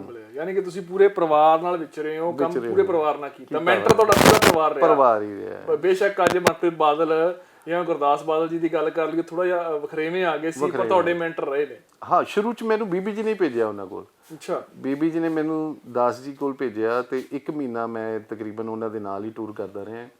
ਤੇ ਫਿਰ ਮਨਪ੍ਰੀਤ ਜੀ ਕੋਲ ਇਹਨਾਂ ਨੇ ਭੇਜਿਆ, ਉਹਨਾਂ ਨਾਲ ਵੀ ਮੈਂ ਭਾਗਸਰ ਜ਼ੈਲ MP ਇਲੈਕਸ਼ਨ ਸੀ, ਭਾਗਸਰ ਜ਼ੈਲ ਦਾ ਇੰਚਾਰਜ ਬਣਾਇਆ ਸੀ ਮਨਪ੍ਰੀਤ ਜੀ ਨੂੰ, ਤੇ ਉੱਥੇ ਮੈਂ ਨਾਲ ਹੀ ਰਿਹਾ। ਉਸ ਤੋਂ ਬਾਅਦ ਵੀ ਅਸੀਂ ਕਾਫੀ ਇਕੱਠੇ ਹੋਣ ਦਾ ਮੌਕਾ ਮਿਲਦਾ ਰਿਹਾ, ਤੇ ਹਰੇਕ ਦੀ ਸ਼ਖਸੀਅਤ ਤੋਂ ਮੈਂ ਪ੍ਰਭਾਵਿਤ ਹੋਇਆ, ਤੇ ਮੈਂ ਉਹਨਾਂ ਤੋਂ ਸਿੱਖਿਆ ਬਹੁਤ ਕੁਝ। ਮਨਪ੍ਰੀਤ ਜੀ ਨੇ ਤੁਹਾਨੂੰ ਉਰਦੂ ਨਹੀਂ ਸਿਖਾਈ? ਦੇਖੋ, ਉਹਨਾਂ ਨੇ ਇਹ ਨਹੀਂ ਕਿਹਾ ਵੀ ਯਾਰ ਇਹ ਸਿੱਖ ਲੈ, ਸ਼ੇਰ ਬੋਲਣੇ ਬਹੁਤ ਜ਼ਰੂਰੀ ਹੁੰਦੇ ਆ? ਨਹੀਂ, ਇਹ ਦੇਖੋ ਉਹਨਾਂ ਦਾ ਇਹ USP ਹੈ, ਉਹ ਇਹ ਬੋਲਦੇ ਹੈਗੇ, ਪਰ ਇਹ ਹਰੇਕ ਬੰਦਾ ਨਹੀਂ ਉਵੇਂ ਕਰ ਸਕਦਾ ਜਿਵੇਂ ਮਨਪ੍ਰੀਤ ਜੀ ਨੂੰ ਮਤਲਬ ਪੇਸ਼ਕਾਰੀ ਹੈਗੀ, ਜਾਂ ਜੋ ਬੋਲਣ ਦਾ ਅੰਦਾਜ਼ ਹੈ, ਹਰੇਕ ਬੰਦਾ ਨਹੀਂ ਸਿੱਖ ਸਕਦਾ। ਅੱਛਾ, ਉਹਨਾਂ ਦੇ ਸ਼ਬਦ ਸਮਝ ਆ ਜਾਂਦੇ ਸੀ? ਕਈ ਵਾਰ ਸਾਨੂੰ ਨਹੀਂ ਆਉਂਦੇ ਸੀ, ਬਾਅਦ ਚ ਕਿਸੇ ਨੂੰ ਪੁੱਛਦੇ ਆ। ਨਹੀਂ, ਮੈਨੂੰ ਵੀ ਨਹੀਂ ਆਉਂਦੇ ਸੀ, ਅਸੀਂ ਪੁੱਛ ਵੀ ਲੈਂਦੇ ਸੀ। ਨਹੀਂ, ਅੱਜ ਕੱਲ ਤਾਂ ਵਧੀਆ ਗੂਗਲ ਹੈਗਾ, ਉੱਤੇ ਸਰਚ ਕਰ ਲਈਦੀ। ਕਈ ਵਾਰੀ ਬਾਈਟ ਕਰਦੇ ਨਾ, ਤਾਂ ਉਹ ਕਾਫੀ ਵਰਡਸ ਸ਼ਬਦ ਨੇ ਉਰਦੂ ਦੇ ਯੂਜ਼ ਕਰਦੇ, ਹੈਵੀ ਵਰਡਸ ਯੂਜ਼ ਕਰਦੇ। ਫਿਰ ਅਸੀਂ ਕਿਸੇ ਪੁਰਾਣੇ ਨੂੰ ਪੁੱਛੀਦਾ, ਸੀਨੀਅਰ ਨੂੰ, ਜਿਹਨੂੰ ਪਤਾ ਹੁੰਦਾ ਵੀ ਉਹਦਾ ਸਹੀ ਅਰਥ ਕੀ ਨਿਕਲਦਾ। ਹਾਂ, ਬੜਾ ਔਖਾ ਹੋ ਜਾਂਦਾ, ਪਰ ਚਲੋ ਐ ਸੀਗਾ ਵੀ ਚੱਲ ਜਾਂਦਾ ਸੀ ਕੰਮ, ਨਹੀਂ ਤਾਂ ਟਾਲਾ ਮਾਰ ਜਾਈਦਾ ਸੀ। ਕਿੱਸਾ ਹੈ ਜ਼ਰੂਰ ਦੱਸਿਓ, ਕੋਈ ਕਿੱਸਾ ਇਸ ਪਰਿਵਾਰ ਨਾਲ ਜੁੜੇ ਰਹਿਣ ਦਾ, ਜਾਂ ਕੋਈ ਵੀ ਸਰਦਾਰ ਪ੍ਰਕਾਸ਼ ਸਿੰਘ ਬਾਦਲ ਦਾ ਕੋਈ ਕਿੱਸਾ ਜਿਹੜਾ ਤੁਹਾਨੂੰ ਹਮੇਸ਼ਾ ਯਾਦ ਰਹਿੰਦਾ ਹੋਵੇ। ਬਹੁਤ ਕਿਸੇ, ਜਿਵੇਂ ਮੈਂ ਤੁਹਾਡੇ ਨਾਲ ਪਹਿਲਾਂ ਗੱਲ ਕਰ ਰਿਹਾ ਸੀ ਵੀ ਪਿਆਰ ਬਹੁਤ ਦਿੱਤਾ, ਵੀ ਇੱਕ ਸਿੰਗਲ ਚੀਜ਼, ਮਤਲਬ ਬੱਚੇ ਨੂੰ ਜਿਵੇਂ ਤੁਰਨਾ ਸਿਖਾਈਦਾ ਉਵੇਂ ਸਿਖਾਇਆ। ਤਾਂ ਮੈਂ ਇੱਕ ਇਨਸੀਡੈਂਟ ਕਾਫੀ ਯਾਦ ਕਰਦਾ ਹੁੰਦਾ ਹੈ। ਮੈਂ ਹਜੇ ਨਵਾਂ ਇਸ ਕੰਮ 'ਚ ਆਇਆ ਸੀਗਾ, ਤੇ ਬੀਬੀ ਜੀ ਨੇ ਬਾਲ ਸਾਹਿਬ ਨੂੰ ਕਹਿ ਕੇ 5 ਦਿਨਾਂ ਦਾ ਟੂਰ ਬਣਾਤਾ ਹਲਕੇ ਦਾ, ਲਗਾਤਾਰ ਸਰਦੀਆਂ ਦੇ ਦਿਨ ਸੀਗੇ। ਤੇ ਮੈਂ ਥੋੜਾ ਜਿਹਾ ਸਲੋ ਈਟਰ ਹੈ, ਮੈਂ ਖਾਣਾ ਸਲੋ ਖਾਣਾ ਹੈ। ਅੱਛਾ। ਬੀਬੀ ਜੀ ਨੂੰ ਇਹ ਪਤਾ ਸੀ, ਕਿਉਂਕਿ ਅਸੀਂ ਰੋਜ਼ ਹੀ ਇਕੱਠੇ ਖਾਣਾ ਖਾਂਦੇ ਸੀਗੇ। ਤੇ ਬਾਲ ਸਾਹਿਬ ਨੂੰ ਦੂਜੇ ਕਿ ਤੀਜੇ ਦਿਨ ਟੂਰ ਦੇ ਬੀਬੀ ਜੀ ਨੇ ਉੱਥੇ ਪਿੰਡ ਬਾਦਲ ਕਹਿਤਾ ਵੀ ਕਾਕਾ ਖਾਣਾ ਹੌਲੀ ਖਾਂਦਾ ਹੈ, ਤੇ ਤੁਸੀਂ ਬਹੁਤ ਤੇਜ਼ ਖਾ ਲੈਂਦੇ ਹੋ, ਇਹ ਭੁੱਖਾ ਰਹਿ ਜਾਂਦਾ ਹੋਣਾ। ਤੇ ਅਸੀਂ ਅਡਾਂਗ ਪਿੰਡ ਸਾਡਾ ਖਾਣਾ ਸੀਗਾ, ਬਾਲ ਸਾਹਿਬ ਨੇ ਆਪਣਾ ਖਾਣਾ ਖਾ ਲਿਆ, ਉਸ ਤੋਂ ਬਾਅਦ ਆਰਾਮ ਨਾਲ ਬੈਠ ਗਏ। ਤੇ ਮੈਂ ਓਬਵੀਅਸਲੀ ਮੈਂ ਉਨੀ ਸਪੀਡ ਨਹੀਂ ਸੀ ਮੇਰੀ, ਮੈਂ 1 ਰੋਟੀ ਖਾ ਕੇ ਤੇ ਮੈਂ ਵੀ ਬੈਠ ਗਿਆ। ਮੈਂ ਕਿਹਾ ਜੀ ਚੱਲੀਏ ਆਪਾਂ? ਕਹਿੰਦੇ ਨਹੀਂ, ਤੂੰ ਪਹਿਲਾਂ ਰੋਟੀ ਖਾ। ਅੱਛਾ। ਮੈਂ ਕਿਹਾ ਮੈਂ ਤਾਂ ਖਾ ਲਈ। ਉਹਨਾਂ ਨੂੰ ਪਤਾ ਸੀ ਨਾ ਵੀ ਹੌਲੀ ਖਾਂਦੇ ਤੇ ਮੇਰੇ ਬਰਾਬਰ ਨਹੀਂ ਖਾਦੀ, ਘੱਟ ਨਾ ਖਾ ਲਈ ਹੋ। ਬੀਬੀ ਜੀ ਨੇ ਕਹਿ ਕੇ ਭੇਜਿਆ ਸੀ। ਬਾਲ ਸਾਹਿਬ ਮੈਨੂੰ ਕਹਿੰਦੇ ਮੈਨੂੰ ਘਰੋਂ ਹੁਕਮ ਹੋਇਆ ਹੈ ਵੀ ਤੈਨੂੰ ਰੋਟੀ ਖਵਾ ਕੇ ਲੈ ਕੇ ਜਾਣੀ ਹੈ, ਤੂੰ ਰੋਟੀ ਨਹੀਂ ਖਾਂਦਾ ਪੂਰੀ ਭੁੱਖਾ ਰਹਿ ਜਾਣਾ, ਤੇ ਪਹਿਲਾਂ ਰੋਟੀ ਖਾ ਫਿਰ ਅੱਗੇ ਚੱਲਾਂਗੇ। ਬੀਬੀ ਜੀ ਕੋਲ ਡਰਦੇ ਸੀ?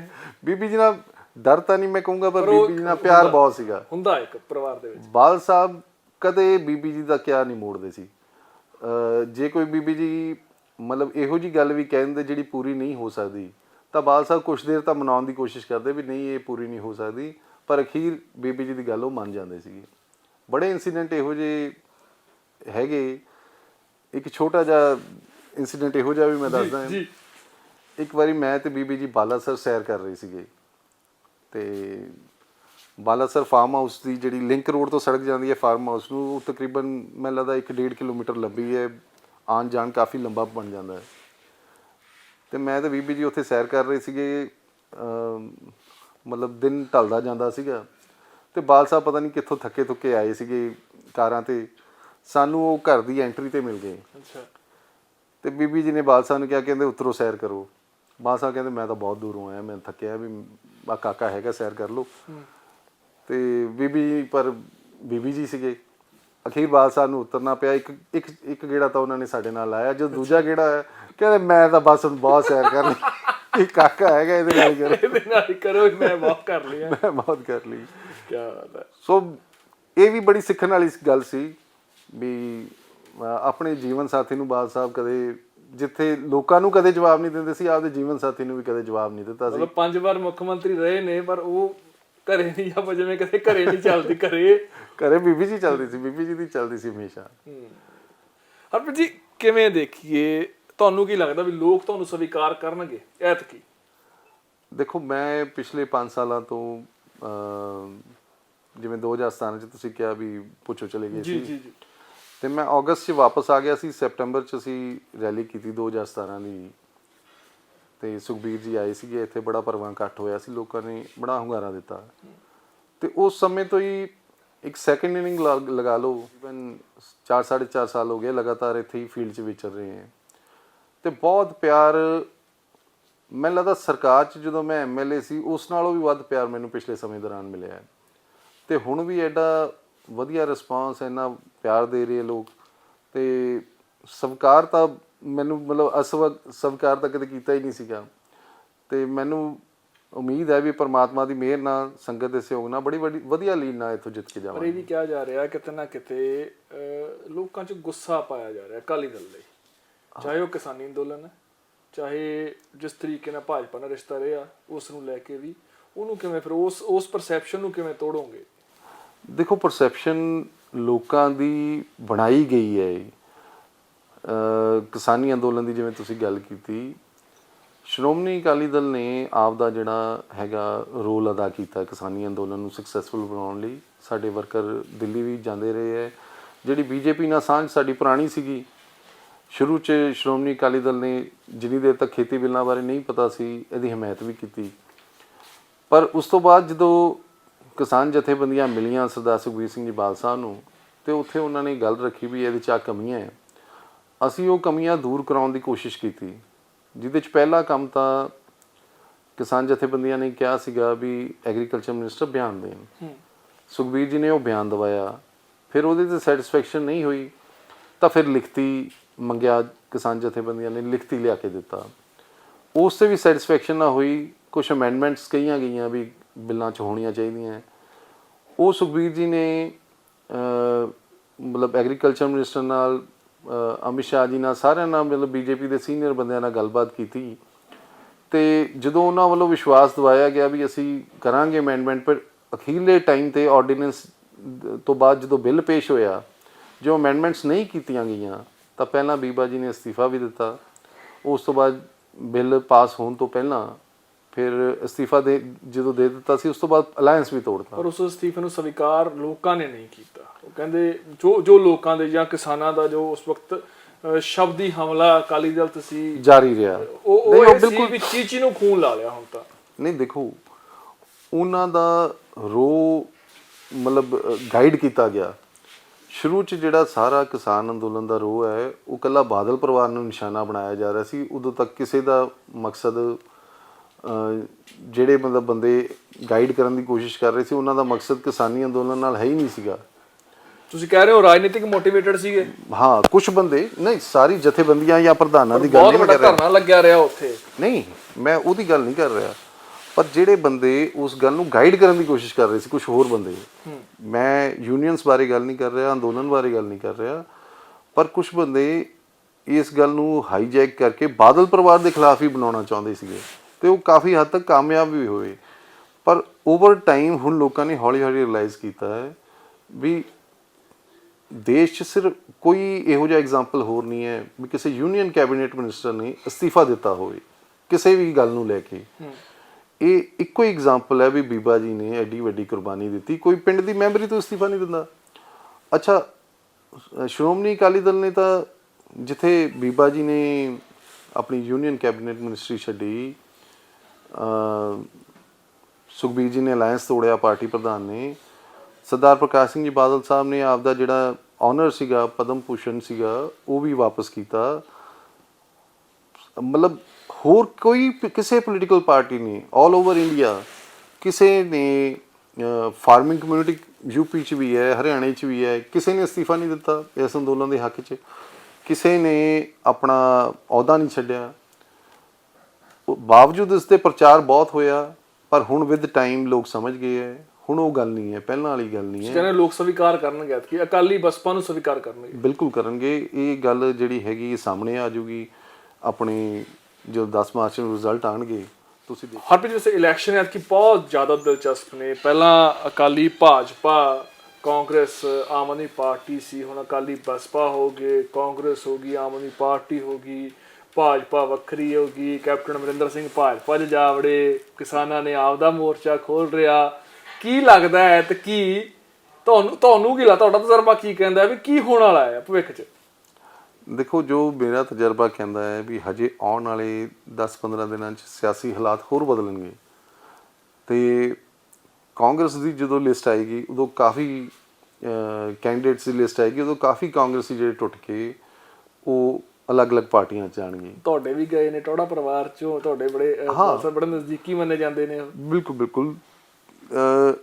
ਪਰ ਸ਼੍ਰੋਮਣੀ ਅਕਾਲੀ ਦਲ ਨੂੰ ਇੱਕ ਐਡਵਾਂਟੇਜ ਹੋ ਗਈ ਕਿ ਸ਼੍ਰੋਮਣੀ ਅਕਾਲੀ ਦਲ ਦੇ ਪ੍ਰਧਾਨ ਸਰਦਾਰ ਸੁਖਬੀਰ ਸਿੰਘ ਜੀ ਬਾਦਲ ਸਾਹਿਬ ਨੇ ਅਗਸਤ 'ਚ ਗੱਲ ਪੰਜਾਬ ਦੀ ਮੁਹਿੰਮ ਹੇਠ ਟਿਕਟ ਅਨਾਉਂਸਮੈਂਟ ਵੀ ਸ਼ੁਰੂ ਕਰਤੀ ਤੇ ਕੈਂਡੀਡੇਟਾਂ ਨਾਲ ਵਿਚਰਨਾ ਵੀ ਸ਼ੁਰੂ ਕਰਤਾ।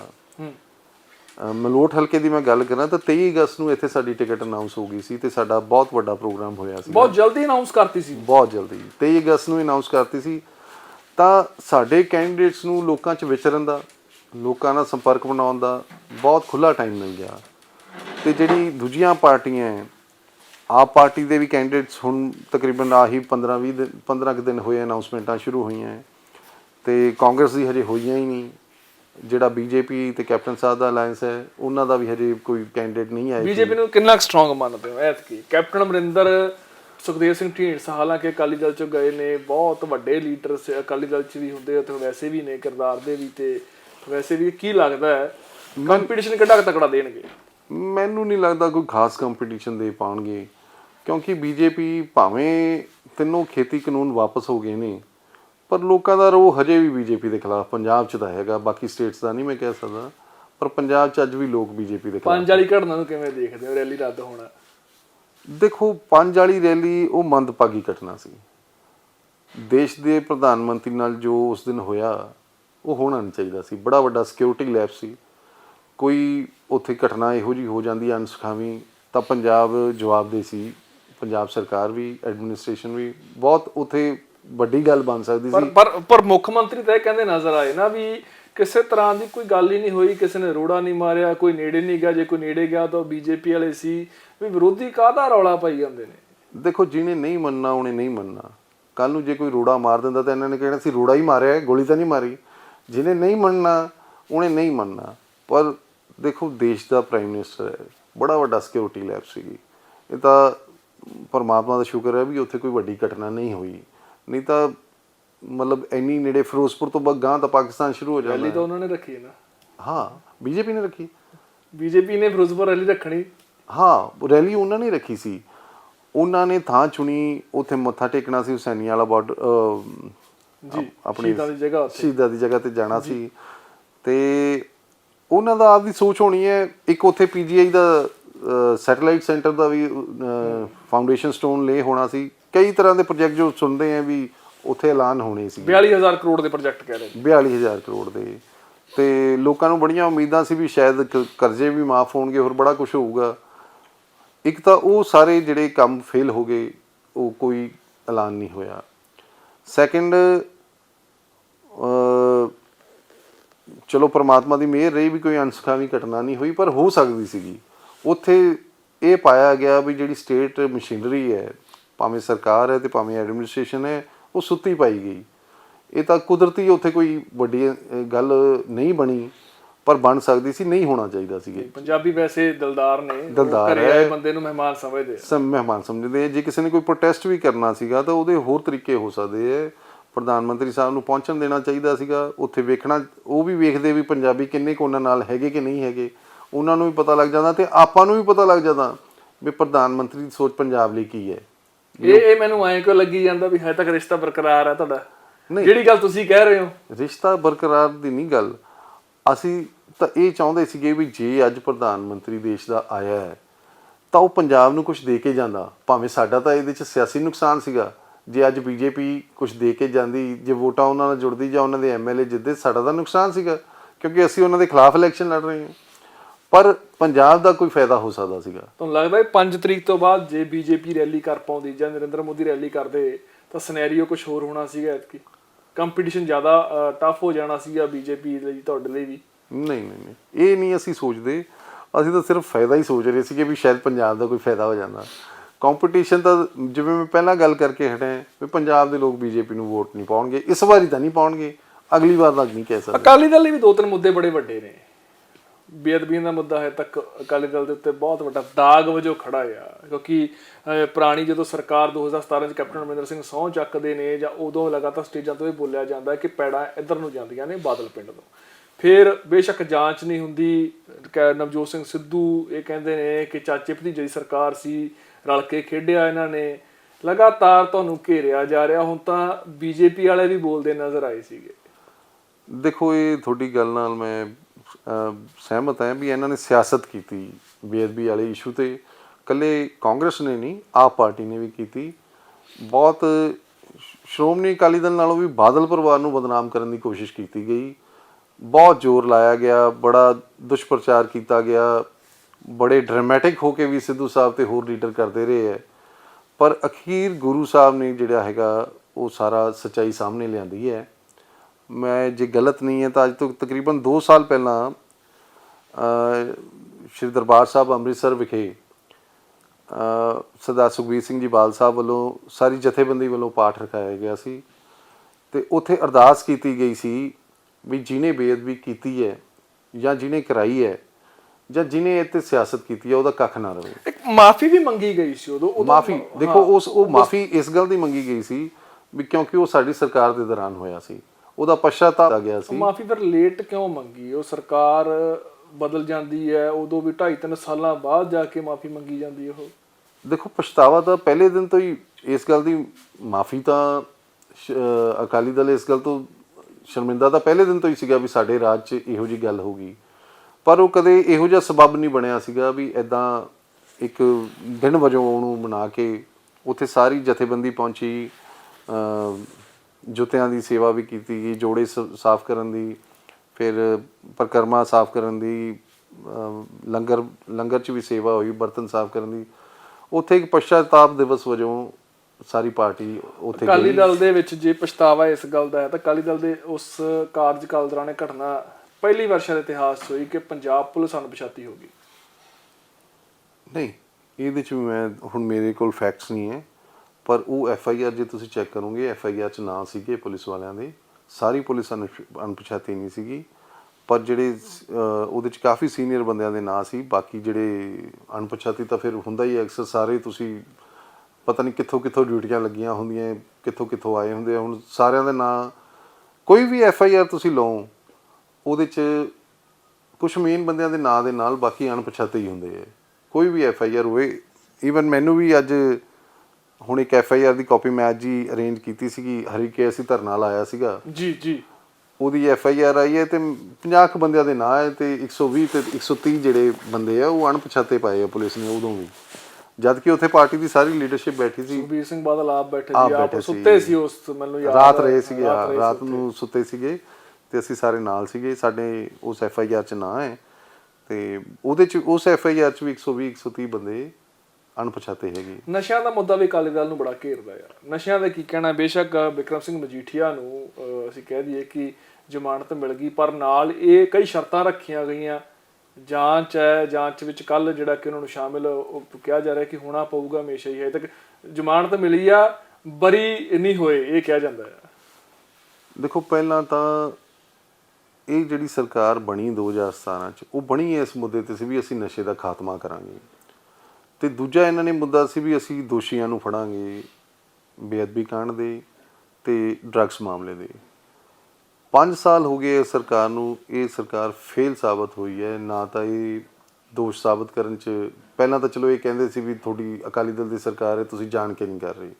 ਹੁਣ 5 ਸਾਲ ਕਾਂਗਰਸ ਨੂੰ ਮਿਲੇ, ਉਹਦੇ 'ਚ ਚਲੋ ਕੈਪਟਨ ਸਾਹਿਬ ਬੜਾ ਅਰਸਾ ਰਹੇ ਤੇ 3-4 ਮਹੀਨੇ ਤਾਂ ਹੁਣ ਸਿੱਧੂ ਸਾਹਿਬ ਪ੍ਰਧਾਨ ਸੀਗੇ ਤੇ ਮੁੱਖ ਮੰਤਰੀ ਚੰਨੀ ਸਾਹਿਬ ਸੀਗੇ। ਇਹਨਾਂ ਨੇ ਵੀ ਆਪਦੀ ਪੂਰੀ ਵਾਹ ਲਾਈ, ਟਿੱਲ ਵਾਲਾ ਜ਼ੋਰ ਲਾਇਆ ਤੇ ਦੋਸ਼ ਇਹ ਵੀ ਸਾਬਤ ਨਹੀਂ ਕਰ ਪਾਏ। ਪਹਿਲਾਂ ਤਾਂ ਇਹ ਕਹਿੰਦੇ ਸੀ ਸਾਡੇ ਕੋਲ ਸਾਰੇ ਸਬੂਤ ਹੈ, ਇਹ ਹੈ, ਅਸੀਂ ਇੱਕ ਦਿਨ ਮੌਕਾ ਦਿਓ, ਅਸੀਂ ਐਂ ਕਰ ਦਿਆਂਗੇ।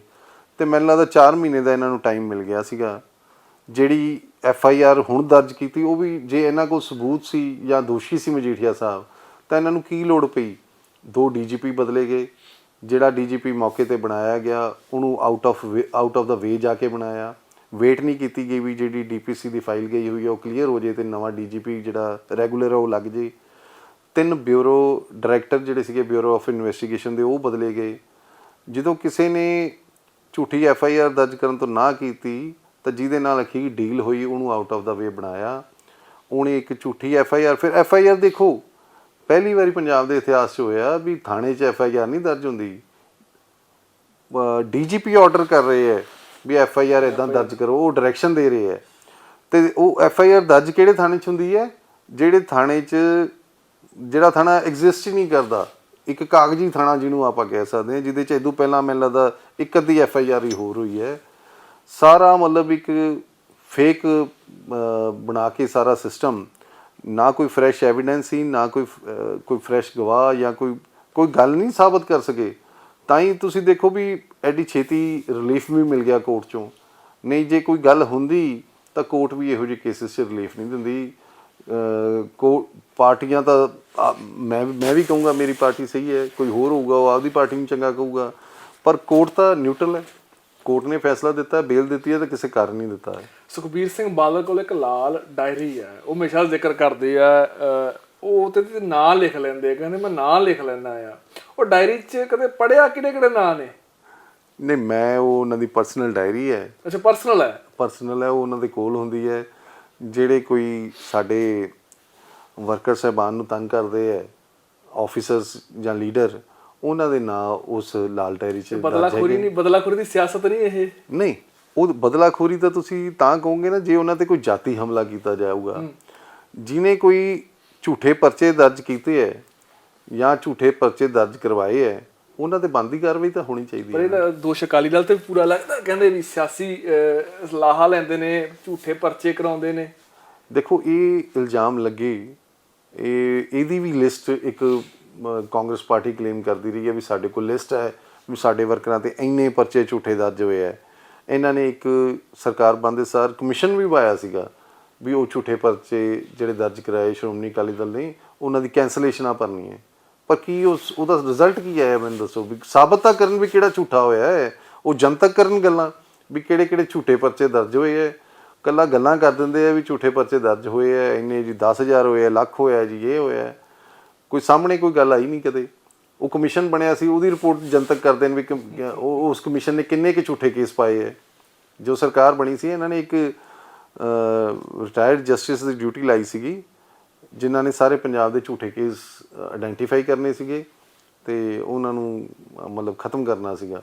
ਉਹਦੀ ਰਿਪੋਰਟ ਜਨਤਕ ਕਰਨ ਵੀ ਕੀ ਕਿਹਾ ਉਸ ਕਮਿਸ਼ਨ ਨੇ? ਉਹ ਰਿਪੋਰਟਾਂ ਧਰੀਆਂ ਧਰਾਈਆਂ ਰਹਿ ਜਾਂਦੀਆਂ। ਚਲੋ ਪਹਿਲਾਂ ਤਾਂ ਧੱਕੇ ਹੋਏ, ਮੰਨ ਲਿਆ ਵੀ 10 ਸਾਲ ਹੋਏ ਹੈ, ਤੇ ਇਹਨਾਂ ਨੇ ਫਿਰ ਕਿਉਂ ਨਹੀਂ ਅੱਜ ਉਹਨਾਂ ਧੱਕਿਆਂ ਦਾ ਹਿਸਾਬ ਲੈਣਾ ਬਣਦਾ ਸੀ ਇਹਨਾਂ ਤੋਂ? ਉਹ ਕਹੀ ਤਾਂ ਜਾਂਦੇ, ਕਹਿੰਦੇ ਚਾਚੇ ਭਤੀਜੇ ਦੀ ਸਰਕਾਰ ਸੀ, ਕੈਪਟਨ ਅਮਰਿੰਦਰ ਤਾਂ ਰਲ ਕੇ ਖੇਡੇ ਨੇ, 25-75 ਦੀ ਗੇਮ ਦੱਸਦੇ ਆ। ਉਹ ਇਹ ਤਾਂ ਬਸ ਦੇਖੋ, ਸਿੱਧੂ ਸਾਹਿਬ ਤਾਂ ਜਿਹੜੀ ਪਾਰਟੀ 'ਚ ਜਾ ਵੜਦੇ ਹੈ ਉਸੇ ਪਾਰਟੀ ਨੂੰ ਨਿੰਦੀ ਜਾਂਦੇ ਹੈ। ਇਹਨਾਂ ਬਾਰੇ ਮੈਂ ਕੋਈ ਬਾਲਾ ਕਹਿਣਾ ਨਹੀਂ ਚਾਹੁੰਦਾ, ਉਹੀ ਗੱਲਾਂ ਦੁਹਰਾਈ ਜਾਂਦੇ ਆ। ਉਹ ਬਸ ਪਾਰਟੀ ਦਾ, ਜਿਹੜੀ ਪਾਰਟੀ 'ਚ ਜਾਂਦੇ ਉਹ ਲੀਡਰ ਸੋਨੇ ਦਾ ਹੋ ਜਾਂਦਾ ਅਤੇ ਦੂਜਾ ਨਾਲ ਦੀ ਨਾਲ ਮਿੱਟੀ ਦਾ ਹੋ ਜਾਂਦਾ ਹੈ। ਐਂ ਤੁਰੇ ਫਿਰਦੇ ਹੈ। ਹੁਣ ਜਿਹੜੀ ਪਾਰਟੀ 'ਚ ਹੁਣ ਬੈਠੇ ਹੈ ਉਹਦੇ ਵੀ ਐਨ ਮਤਲਬ ਤਸੱਲੀ ਕਰਾਈ ਜਾਂਦੇ, ਉਸ ਪਾਰਟੀ ਨੂੰ ਖਤਮ ਕਰਨ 'ਚ ਕੋਈ ਕਸਰ ਨਹੀਂ ਛੱਡ ਰਹੇ। ਅੱਛਾ, ਤੁਹਾਡਾ ਆਪਦਾ ਏਜੰਡਾ ਕੀ ਹੈ? ਸੁਖਬੀਰ ਸਿੰਘ ਬਾਦਲ ਤਾਂ ਕਹਿੰਦੇ ਨਜ਼ਰ ਆਏ ਵੀ ਇੱਕ ਵਾਰੀ ਸਰਕਾਰ ਬਣਾ ਦੇ, ਨਜ਼ਾਰੇ ਲਿਆ ਦਾਂਗੇ। ਉਹ ਨਜ਼ਾਰੇ ਏਜੰਡਾ ਨਹੀਂ ਸਪਸ਼ਟ ਕਰਦੇ ਕਿ ਤੁਸੀਂ ਵੀ ਕਿਤੇ ਐਂ ਕਾਇ ਤਾਂ ਨਹੀਂ ਕਹਿੰਦੇ ਵੀ ਨਜ਼ਾਰੇ ਲਿਆ ਦਾਂਗੇ, ਇੱਕ ਵਾਰੀ ਬਣਾ ਦਿਓ ਯਾਰ ਵਿਧਾਇਕ MLA। ਨਹੀਂ, ਉਹ ਚਲੋ ਇੱਕ ਉਹਨਾਂ ਦਾ ਤਰੀਕਾ ਹੈ ਗੱਲ ਕਰਨ ਦਾ, ਹਮੇਸ਼ਾ ਚੜ੍ਹਦੀ ਕਲਾ 'ਚ ਰਹਿੰਦੇ ਹੈ, ਖੁਸ਼ ਦਿਲ ਰਹਿੰਦੇ ਹੈ। ਉਹ ਇੱਕ ਉਹਨਾਂ ਦਾ ਤਰੀਕਾ ਹੈ ਵੀ ਨਜ਼ਾਰੇ ਲਿਆ ਦਿਆਂਗੇ ਜੀ। ਉਹਨਾਂ ਨੇ ਸਭ ਤੋਂ ਪਹਿਲਾਂ 13 ਨੁਕਾਤੀ ਪ੍ਰੋਗਰਾਮ ਜਾਰੀ ਕੀਤਾ ਸੀ, ਜਿਨ੍ਹਾਂ 'ਚ ਉਹਨਾਂ ਨੇ ਪ੍ਰੈਜ਼ੈਂਟ ਕੀਤਾ ਵੀ ਮੈਂ ਸਰਕਾਰ ਆਉਣ 'ਤੇ ਆਹ 13 ਜਿਹੜੇ ਵਾਅਦੇ ਹੈ ਤੁਹਾਡੇ ਨਾਲ ਕਰਦਾ, ਮੈਂ ਪੂਰੇ ਕਰੂੰਗਾ। ਉਹਨਾਂ 13 ਵਾਅਦਿਆਂ 'ਚ ਉਹਨਾਂ ਨੇ ਨੌਜਵਾਨਾਂ ਵਾਸਤੇ, SC ਕਮਿਊਨਿਟੀ ਵਾਸਤੇ, ਜਨਰਲ ਕਮਿਊਨਿਟੀ ਵਾਸਤੇ, ਸਾਰਿਆਂ ਵਾਸਤੇ ਵੱਖਰੇ ਵੱਖਰੇ ਵਾਅਦੇ ਕੀਤੇ ਸੀਗੇ। ਉਸ ਤੋਂ ਬਾਅਦ ਉਹਨਾਂ ਨੇ ਇੱਕ ਟਰਾਂਸਪੋਰਟਰਸ ਨੂੰ ਲੈ ਕੇ ਏਜੰਡਾ ਕੱਢਿਆ ਆਪਦਾ, ਵੂਮਨ ਪੰਜਾਬ ਦੀਆਂ ਜਿਹੜੀਆਂ ਹੈਗੀਆਂ ਲੇਡੀਜ਼ ਲਈ ਇੱਕ ਏਜੰਡਾ ਐਲਾਨ ਕੀਤਾ, ਅਤੇ ਬਹੁਤ ਛੇਤੀ ਮੈਨੀਫੈਸਟੋ ਵੀ ਜਿਹੜਾ ਹੈਗਾ ਆ ਜਾਏਗਾ। ਹਰਪ੍ਰੀਤ ਜੀ, ਜਿਵੇਂ ਤੁਹਾਨੂੰ ਲੱਗਦਾ ਹੈ ਕਿ 10 ਲੱਖ ਰੁਪਇਆ ਬਿਨਾਂ ਵਿਆਜ ਤੋਂ ਦੇਣ ਦੀ ਗੱਲ ਕੀਤੀ ਗਈ, ਵਿੱਚ ਆਇਲਸ ਦਾ ਜ਼ਿਕਰ ਕੀਤਾ ਗਿਆ ਵੀ ਜੇਕਰ ਵਿਦੇਸ਼ ਜਾਣਾ, ਪਹਿਲੀ ਗੱਲ ਤਾਂ ਨੌਜਵਾਨਾਂ ਨੂੰ ਬਾਹਰ ਭੇਜਣਾ ਹੀ ਕਿਉਂ ਆ? ਤੁਸੀਂ ਪੰਜਾਬ 'ਚ ਐਡੇ ਸਮਰੱਥ ਕਿਉਂ ਨਹੀਂ ਹੈਗੇ? 70 ਸਾਲਾਂ ਦੇ ਬਾਅਦ ਵੀ ਪੰਜਾਬ ਐਡਾ ਸਮਰੱਥ ਕਿਉਂ ਨਹੀਂ ਹੈਗਾ ਕਿ ਸਾਨੂੰ ਰੁਜ਼ਗਾਰ ਨਹੀਂ ਦਿੱਤਾ ਜਾਂਦਾ ਨੌਜਵਾਨਾਂ ਨੂੰ?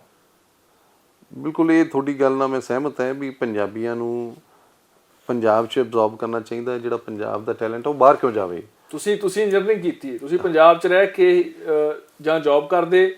ਹਾਂ ਬਿਲਕੁਲ, ਜਾਂ ਹੁਣ ਤੁਸੀਂ ਸਿਆਸਤ ਕਰ ਰਹੇ ਹੋ? ਬਿਲਕੁਲ, ਮੇਰਾ ਏਜੰਡਾ ਜਦੋਂ ਮੈਂ ਇੰਜੀਨੀਅਰਿੰਗ 'ਚ ਐਡਮਿਸ਼ਨ ਲਈ ਸੀ ਉਦੋਂ ਵੀ ਇਹੀ ਸੀਗਾ ਵੀ ਮੈਂ ਇੰਜੀਨੀਅਰਿੰਗ ਕਰਨ ਤੋਂ ਬਾਅਦ ਇੱਥੇ ਪੰਜਾਬ ਗੌਰਮੈਂਟ ਦੀ ਸਰਵਿਸ ਹੀ ਕਰਨੀ ਹੈ, ਜਾਂ ਮੈਂ ਸ਼ਾਇਦ UPSC 'ਚ ਅਪੀਅਰ ਹੁੰਦਾ, ਇੰਜੀਨੀਅਰਿੰਗ ਸਰਵਿਸਿਜ਼ UPSC ਦੇ ਵੀ ਪੇਪਰਸ ਹੁੰਦੇ ਆ, ਜਾਂ ਉਧਰ ਅਪੀਅਰ ਹੁੰਦਾ। ਪਰ ਚਲੋ ਸਾਡੇ ਹਾਲਾਤ ਬਦਲ ਗਏ।